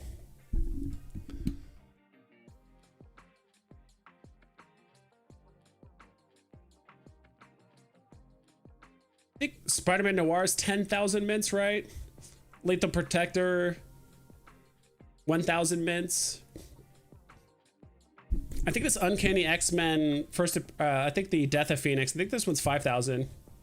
No, it's a 10,000 as well. I thought there was like a couple 5,000 mint comics that were actually kind of getting overlooked. You know, obviously not grails, but definitely popular enough to warrant looking into. I think this was Dazzler. Dazzler is one of those ones. The hype has already went up a lot due to the Taylor Swift kind of like announcement.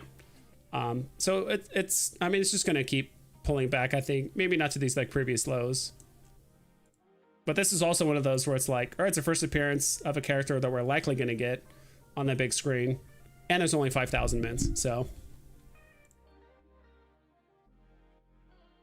Good day, tall American. What's up, Mr. Planet Prophet? The incredible edible egg, yes, sir. Only you get to call Dino an egghead? True. Eggheads unite. It's a camera. When they do texture, okay.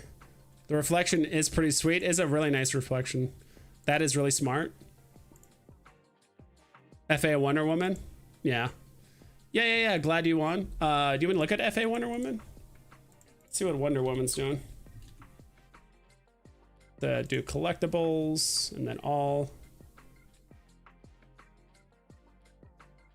The heck? Okay. This one's first appearance of Wonder Woman, right? Yeah, first appearance. 10,000 mints. What's it doing right now? Floor price is 41. Below box. 10,000 mints. Has it gone cheaper? I think this is its all-time low. Is that its all-time low? Kind of hard to tell from this angle. I mean, if it's happened, it's probably happened in the last 6 months. No, 38. Yeah, it's been lower. I think 38 is its all-time low for Wonder Woman.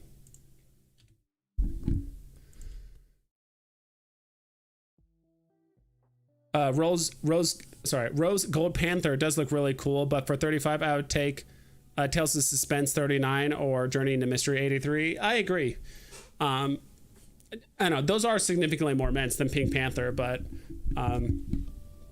does everyone know Pink Panther? Yes, but I don't know. For me, I always go back to, all right, is this character popular? Yes, but is there a community that likes this IP so much that they are paying hundreds, thousands, tens of thousands of dollars for physical or collectible versions of this character? If yes, awesome. I might consider buying it. For me personally, if no, I might buy it because I like the look of it. This and that. It's the same thing with this like Nessie thing and something like the Battlestar Galactica. It's like, are there people out there that are spending thousands of dollars on Battlestar Galactica every month? Probably not, but I just like it. But if we're talking about things like Thor, Spider-Man, Star Wars, Deadpool, lightsabers, Hulk, Iron Man, like, are there people out there spending a lot of money on those characters and IP every day? Yes. That's my take on it. Let's see here. Yep, Giant Size X-Men 7,500. Yep, 7,500. Whoops. Dude, I don't know what happened. I accidentally clicked on like the link to like go to your YouTube channel. Go check out ExecuSpeak if you guys haven't yet. Daily content. I heard ExecuSpeak does daily content, so go check them out. X-Men comics are pretty slept on, in my opinion. That was a staple in my day. Dude, same here. There's a lot of X-Men fans out there, and same thing with Iron Man and Avengers and Spider-Man. But I do think like that age of Avengers, people still like Spider-Man, but I think they're only going to be able to like milk that cow for so long. So I do think X-Men is kind of like the next, I don't think Spider-Man's going to die out anytime soon, but I do think like the next thing on the rise is going to be X-Men. Dazzler was the worst character in the arcade game. She was. She did that weird little like pointy thing with her hand, and she did like a little explosion. I didn't like her. It was also kind of hard to aim her like abilities and stuff. I liked playing as either Nightcrawler or Colossus. If you guys don't remember, if you guys don't know what arcade game I'm talking about. This one. Let's see if I can find it. I'll just show it on the screen, which is kind of crazy because if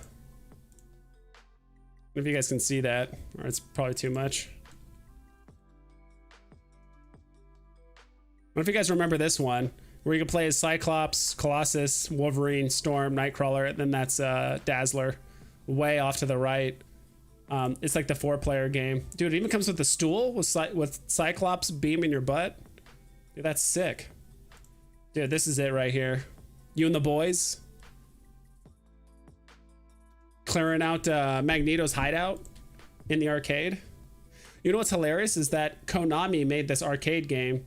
There was only one episode of this aired. 1989 X-Men like cartoon.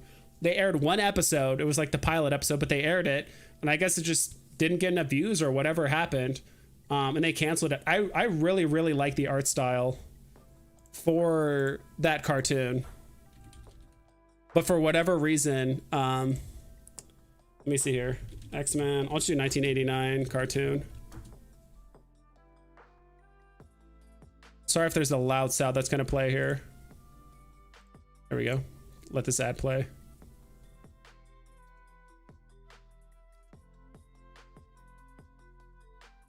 After this ad. Nobody moves the blob. I'm not gonna play any like sound from it, but like, dude, this was it right here. Storm trolling the shit out of Wolverine right here.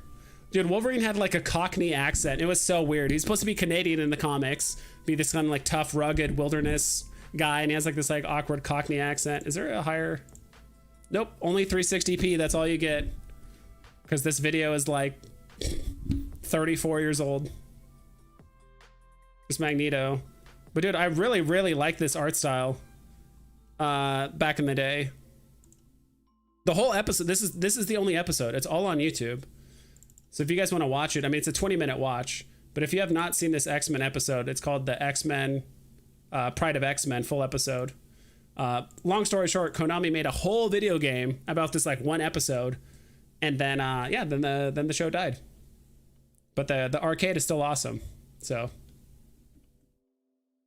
I'll close this as well.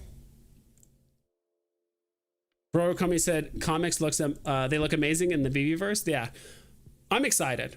How I imagine it, I do know that the people on the Uncommon podcast, so Hinano, the one and only, and I'm sure a bunch of other people, they want to do like a comic club, and that's what I want to do. Not a comic club, but I would love to join.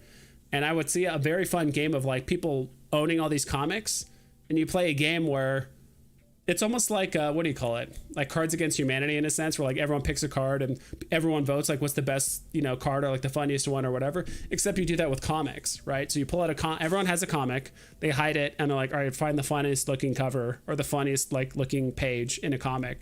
So everyone's flipping through all these comics, and you have to find the funniest looking page or the coolest looking one or whatever.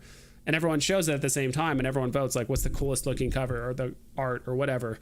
I think that'd be a fun game.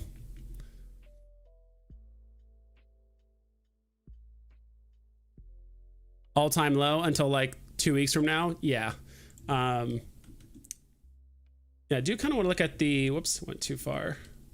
Giant size X-Men.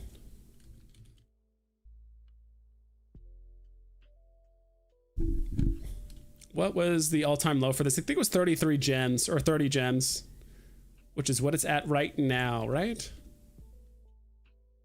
Just had it pulled up.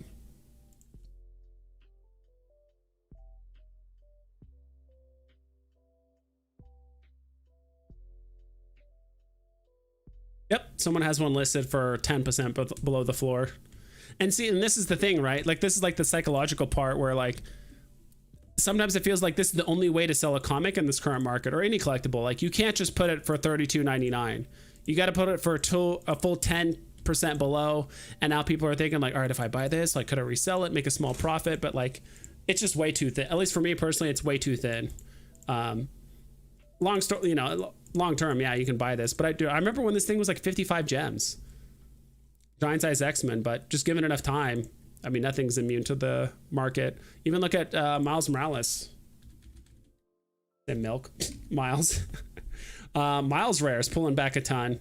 It's at like 375. What was this? And I'm not. I know it's all like doom and gloom, and I know I've kind of been bringing up a lot of stuff where it sounds like I'm being negative, but at the same time, it's like, I mean, at the end of the day, Miles is down quite a bit from his, you know, when he was at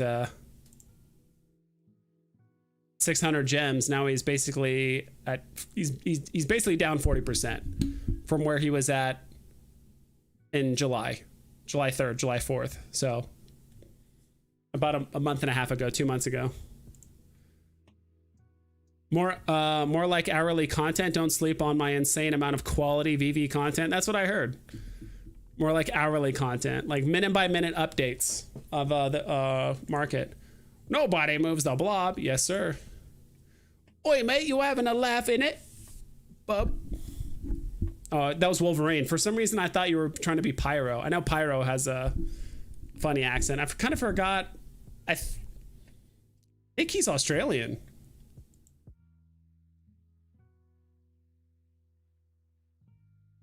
I think he is.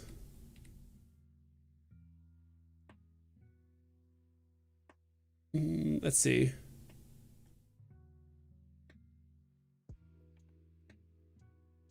Yeah, it's born and raised in Sydney, Australia. St. John Allardyce is a mutant who possesses elemental power to control fire and flame, but not generate it. That was kind of like his big thing. He could control fire, but he couldn't like create fire. I mean, that was the thing in like the movie too, but I think it was definitely a thing in the comics as well. That's why he had to have something to like spark to make the flame. What do you think of the Wolverine number 66 SR cover? Let me see that. 66 comic. Oh, Old Man Logan? Is this where he's like tearing himself out of... What's the maybe it's a different cover. Or is it in this comic where he's like literally tearing himself out of like the stomach of the Hulk? Is that the same comic?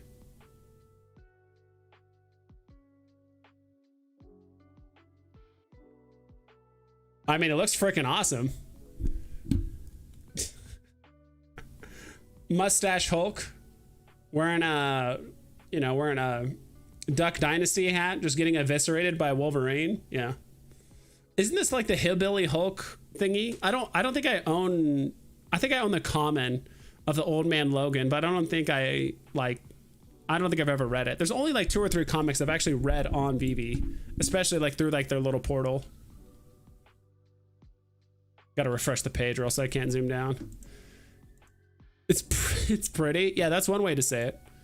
Yeah, it's pretty.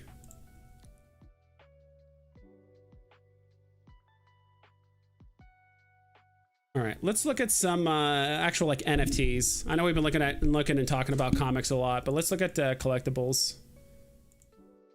Let's see. What's the 24-hour trend looking like? Dude, what is up here?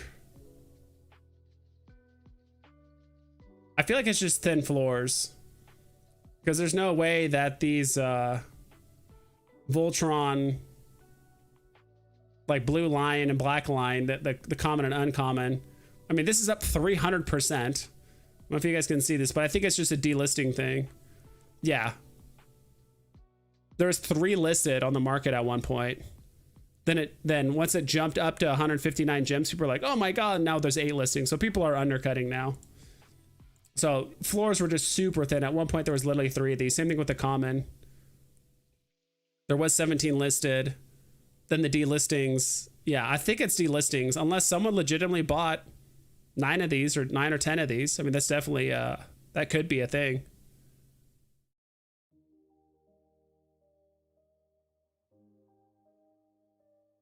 Yeah, I think the floors are just super thin, which is why the it literally jumped up 300% and 180%. Rock and Roll Edition, I think same thing. It's really hard to like say, oh, these NFTs are rising. Like, how much is it organically, like people actually buying, or is it just delistings, or people just forgetting to delist over the course of 3 or 4 months, where maybe someone does it every month, but they're just like, look, no one's buying this, I don't care. They stop, and the listings get so thin, you know, because once you start getting into like low double digits, that's where you can have things go from 20 gems to, you know, 87 gems for like 2 listings, and something just jumps up like 300%. No Time, Gilgamesh. Yeah, I'm looking at all these, and it's like Gilgamesh 17 listings, Visible Labbit 7 listings, 13, 26, 31. Running Keith extra large. Monkey, I don't even know this was a thing. It looks kind of familiar. I think there's like a black and white version of this too, this like monkey. Hal Jordan ran up a bit. Wow, how cheap did this get? Guess I just didn't see it when it was at 25. I was actually waiting for it to get to about 25, and that was like my buy point for it. I just kind of stopped paying attention to it. Maybe there's like a single listing or a handful of listings at 25. I think it could go back to 25. I'm not in a huge rush to buy it. I don't know why I filtered through those tabs. Cookie Monster. What do you guys think about Cookie Monster? Is that a sleeper? I mean, the animation's great. Animation's actually, it's probably one of the NFTs with probably one of the best animations. Like, it's very thematic. It's pretty smooth from beginning to end. Even a little cookie animation where he's like shoveling the cookies into his mouth. It's not like he's like putting his hand over the cookies and like pushing them and they all just like almost get sucked in like a magnet. Like, he looks like he's actually grabbing like a handful of cookies and they're like moving with his hands and like shoving them into his mouth and like putting in new cookies. It's actually a really, really cool animation. Wolverine versus Hulk is a great comic. If I recall correctly, Hulk can throw Wolverine's torso over a mountain and made Wolverine go get it. Brutal. Jeez. That is hilarious. No wonder literally nothing phases Wolverine, because he's just like getting his torso torn in half and get thrown around. Like, he's probably seen and felt it all. Well, I don't think you're sounding doom and gloom. You're just analyzing the market. I increase my gems versus collectibles and comics based on which way I see the market moving. Yeah, I agree. Yeah, it's like I'm just kind of saying what's going on. Like, things are just down right now. There's not a lot of like, you know, VeVeVerse was kind of a nice small injection of hype into the market. You had probably about a dozen NFTs go up a ton because they look great in the VeVeVerse, but as of right now, a lot of it is kind of, you know, wait and see. We're still waiting for VeVeVerse. We're still waiting for something to use our MCP points on. Still waiting for additional utility in general for a lot of like collectibles. Waiting on airdrops for Hulk as well as pencils. I don't know. Still waiting on like a lot of stuff. I'm not in a huge rush. So upset that those don't form Voltron if you don't own the whole set, right? It would have been nice if they had a thing where if you own, is it all 5, right? All 5, then you can form a airdrop Voltron, or you mint it, right? Got to check the IMX to get actual sales or VV Analytics. Apparently they're back. Okay. Yeah, I might have to actually start checking that stuff out to see if stuff is actually like legitimately selling. It would also be awesome too if these like market analysis or these like basically it's like market websites, even though they're following like the VV API, like if they could also marry it up with some of these platforms, like you said, the IMX or like VV Analytics, did like actually have confirmed sales versus delistings versus whatever, right? And that's the other big thing too, right? Is it actual like the 30-day delisting, or the person put it up, noticed he was getting undercut, and they unlisted it 3 days later, right? I think even that's like a big difference too. But cool. Let's see here. What time is it? Almost 6. So I'm actually going to hop off in about less than 5 minutes, probably 2 or 3 minutes. If you guys have any like questions or want me to cover anything, let me know. I know we didn't feel like we covered the market decently well. We looked at golden moments. We talked comics. We looked at what's up, what's down. We talked about a lot of stuff. I do only because in about 5 minutes, I know the Uncommon podcast is going to have a stream. And so I want you guys to go check them out. I'm sure they're going to be doing more giveaways and stuff. So yeah, go check them out. Not enough young people to know Cookie Monster, in my opinion. I'd rather stack Marvel characters. I would agree. Yeah, I think Cookie Monster is just kind of like a weird or kind of like a cool flex piece, maybe in your vault or like your showroom, just to say you have it, or maybe it's part of like a funny set in a room or whatever. But if we're talking for like an investment, I agree. If you're looking at this as an investment, Cookie Monster, probably not. Investment, yeah, can't go wrong with Marvel characters, Star Wars, whatever. Yeah, Cookie Monster. I think even the young kids know of Cookie Monster, but they didn't grow up on it. Even I didn't grow up on Cookie Monster. For me, it was a lot of just Saturday morning cartoons. Spider-Man, Batman, X-Men, of course. A lot of random anime. I don't know if you guys remember like Monster Rancher and Yu-Gi-Oh! And God, there were so many other animes too that I watched in hindsight. Like, I know this is an anime, but like Street Sharks and Ninja Turtles, and God, I'm just like listing off like random comics. Cat Dog, Hey Arnold, just a lot of those comics and stuff, right?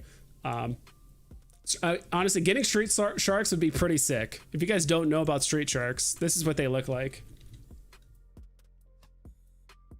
Street Sharks would be pretty sick on this platform. On VV. If we got Street Sharks, all I remember is like, they bite, they fight, Street Sharks. Let me zoom in more so you guys can see. Street Sharks. There's Hammerhead. There's like a bull shark, great white, and there's some other, I forgot what this kind of shark was, but they're all different kinds of sharks.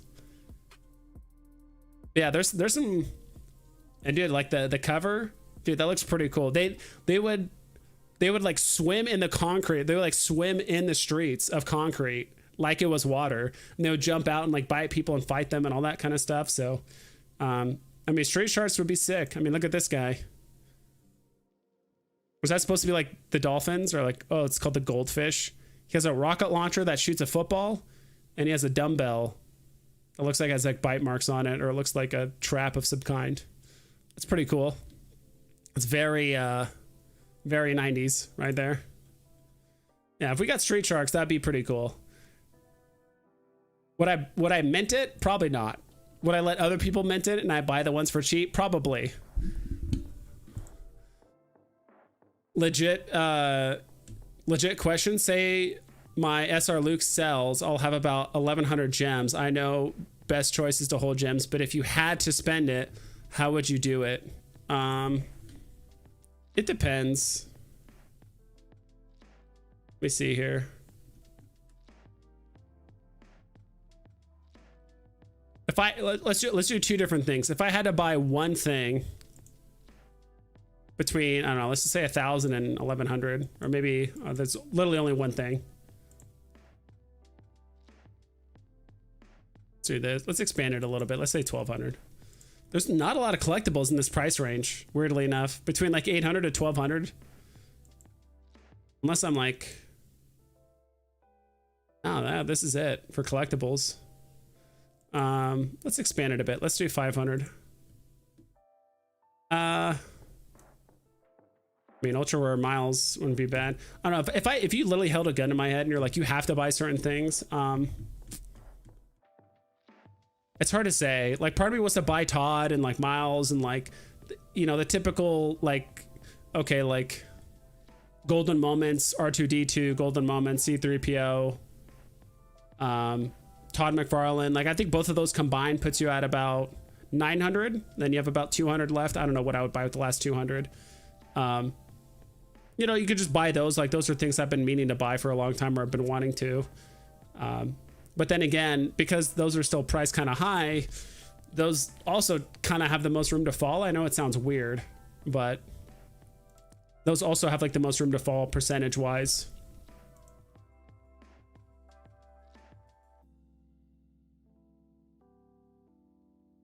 That's a tough question. Yeah, like personally, I would just sit on the gems until I can find something I really wanted. But it would probably be stack X-Men comics, to be frank. Probably stack X-Men comics. Or if I had to buy just collectibles, it would be, okay, like Todd, golden moments, like, I don't know, what's like in this range. Collectibles.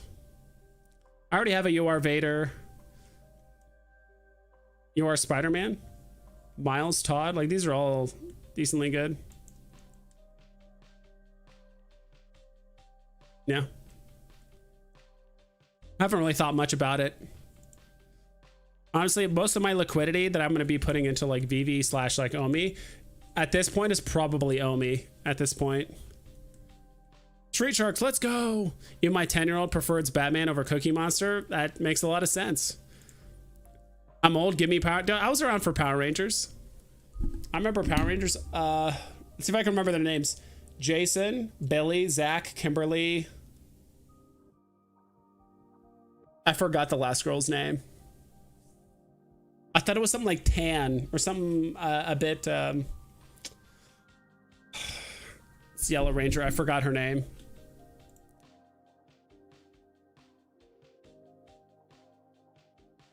Let me see here. Trini. I knew it started with a T, but Trini. Trini. Trini. Trini Kwan.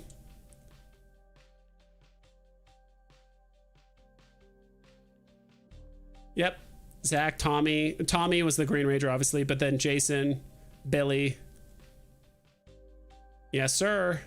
Yeah, I remember that. And then Zordon, of course. It's been a while.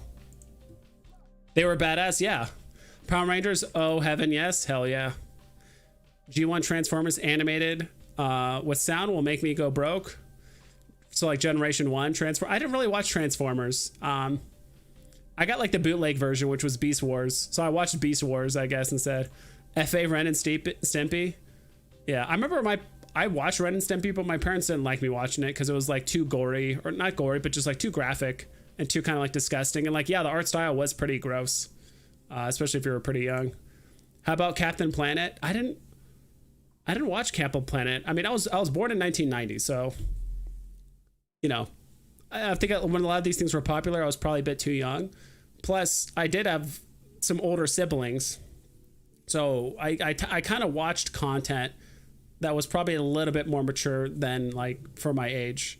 Like I remember playing like Mortal Kombat and stuff a ton when I was in like, I don't know, like second grade and stuff, like playing Mortal Kombat on like the Sega or like Nintendo 64, just playing a lot of fighting games and playing like GTA 3 in like middle school. I'm in like fourth grade or something like that. I forgot when GTA 3 came out exactly, but I remember playing all that stuff like at a super young age.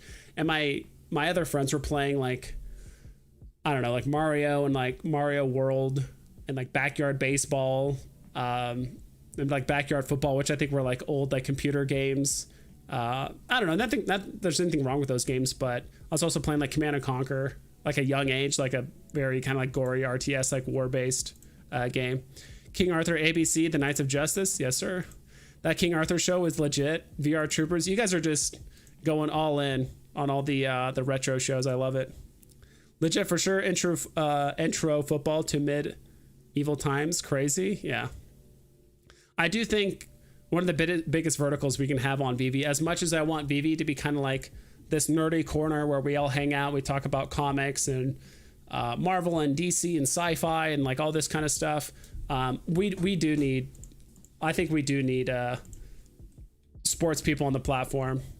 One, because you know, it's a big vertical. There's a lot of people that enjoy sports, but not only that, but also those people are also degenerate gamblers when it comes to just sports, like baseball, football, soccer, so many sports betting websites. And like people also go play FIFA on, you know, whatever console they play on, spend a bunch of money on cards and packs and skins and this and that. And so like, they're used to it. They're used to like digital collectible kind of things. But now if they can buy either digital depictions or jerseys or whatever of these players, yeah, they're going to do it. So Warriors of the Zodiac, I don't know. Zodiaco, I don't know who that is. Baby Max with me. With He's Baby. Trini, oh yeah, see, VV Will's got it. Rip 2011 or 2001 car accident. Alfalfa, I remember Alfalfa. I don't know if I'm thinking, yeah, Alfalfa. when the market pumps, most everything pumps. So buy what you like. I agree. And then also, I mean, obviously certain things are going to pump higher more than others. So I think buy what you like, but if you are planning on treating this like an investment and not just strictly a collector's platform, and even collectors understand the dynamics of like an economy or like the market, right? Like, so I think that's another aspect. Like, just because you're a collector doesn't mean you can also buy something that happens to be profitable, and you buy 3, 4, 15 of them and slowly sell them off as they get more expensive, right? I think, someone like Sleeping Comics or whoever comic collectors, right, are kind of a perfect example of that. Like, I like comics, but then again, I know a lot of other people like this comic, so I'm going to buy 15, and then I'm just going to slowly sell one at a time every time it goes up 10%. Like, why not? I remember playing one of the old GTA games when I was a kid and asked my mom that the lady was going to the man. The lady was doing the man under the desk. Sorry, I had to reread that one more time. My mom had no answer. She's like, they grow up so fast. I'm also a huge Halo fan. Bought the Xbox, the first Halo, at midnight the day it came out. I was too young to buy or like really play Halo 1 on day one, but when Halo 2 came out, yeah, me and my brother went to, I don't know if it was a GameStop or a Game Crazy. Back then, I don't know if you guys remember, like a Blockbuster or like Hollywood Video had like a side of the store that was like usually reserved for just game rentals. And so you could like rent out games. And there you could also buy new games too, and also like put in a pre-order or whatever. But I remember my little brother and I went and we got Halo 2 when it kind of like first came out, and played Xbox Live, and like nothing beats Halo 2 Xbox Live. That was like the first game to do a lot of like online content, multiplayer, and it was just absurd. It was so much fun. But yeah, if we get that, and then like Gears of War, Metal Gear Solid, I don't know, Metroid, Mario. There's so many good IP, like video game IPs out there, not even including anime too, but there's so many good video game IPs out there that I would definitely buy. Like, I would definitely buy a Solid Snake, like collectible. I would definitely buy, I think some like other video game characters that I've always like really, really enjoyed and played a lot of. I can't think of more off the top of my head. Of course, Mario, but more as an investment. I liked Mario, but I wasn't like in love with it. Where Alcon? That's a good question. We haven't seen Alcon in a minute. One more. Sorry, Gumby. Give me Gumby. Camp Candy. You ever played the old Saints Row games? I think I did. I think I played the first one. Was that like with Clucking Bell or whatever it's called? Like that little like drive-through, like whatever. Mortal Kombat character is super true. I think everyone would love Scorpion and Sub-Zero. Of course, Liu Kang, Katana, Reptile. Everyone likes like the ninja characters, right? Maybe Noob Saibot, Cyrax, like the cyborg guys. Smoke, all those dudes. Those were good. I wish they would remaster Saints 1 through 3. I thought they did, or they were like planning on it. I don't know. Me personally, kind of tired of remasters, but I wouldn't mind doing it. Delco dude, what's up? Man, Halo 2 was awesome. Midship and lockout maps were the best, but gaming is going to be huge for VVIP. I agree. And definitely the shift now in gaming, if you want to be a big, outside of like Fortnite's kind of a, I wouldn't say an exception, but it's huge for its own reasons. Mostly because of like the timeless art style, the very simplified gameplay where it's like easy to play, but difficult to master. Like, all right, you drop down, you pick up weapons, you loot, you fight other people. That's an easy concept to grasp, but to get like really good at it and get to like a higher level or ranked or competitive, whatever it is, like it's very difficult to master. It takes a lot of skill, but it's easy to pick up. Also, the absurd amount of IPs that they have also helps a ton too, due to its popularity. But I do think so far the most popular games are the ones that are more like either open source, or they allow basically the community to create their own.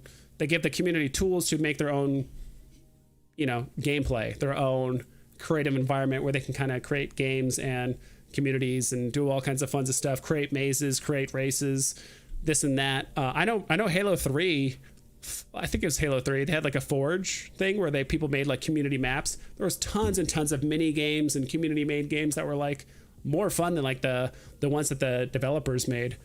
from Bungie. And so it's one of those things where it's like, either you can hire hundreds and hundreds of developers to come up with like unique game modes and blah, blah, and all this stuff, and have them create unique game modes that the community can play within a constrained environment. Or you can just create a mode where the community can make the games, and now you're basically outsourcing the programming knowledge or skill set to like literally thousands of people, hundreds of thousands of people that are playing your game, right? Let them create the game modes and do all this stuff. I know that was a huge thing with like the MOBA genre, because like League of Legends, I don't know, what's the other one too? It's by Steam. God, I forgot the name of it. Dota, all that stuff like that. That was actually a community created like game mode in Warcraft 3, or was it 2? I think it was Warcraft 3.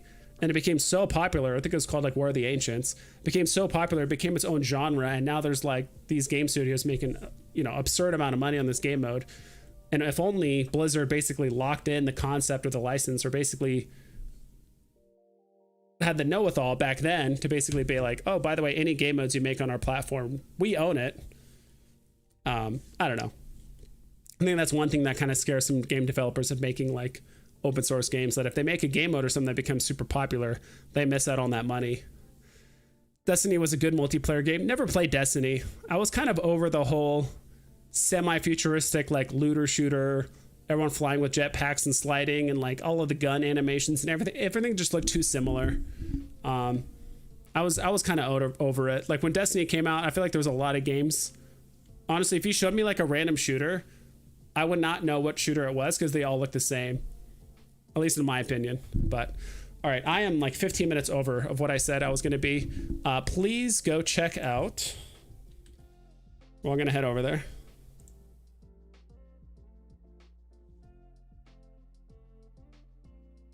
Bear with me here. Yeah, please go check out the Real Uncommon podcast. So they actually have BE in there, Hinano, and D1 and Only. I might stop by there myself real quick just to say hi, and I'll maybe hang out there for like 10 or 15 minutes. But please go check out their stream. I'm about to hop off right now. Hope you guys have a great rest of the day.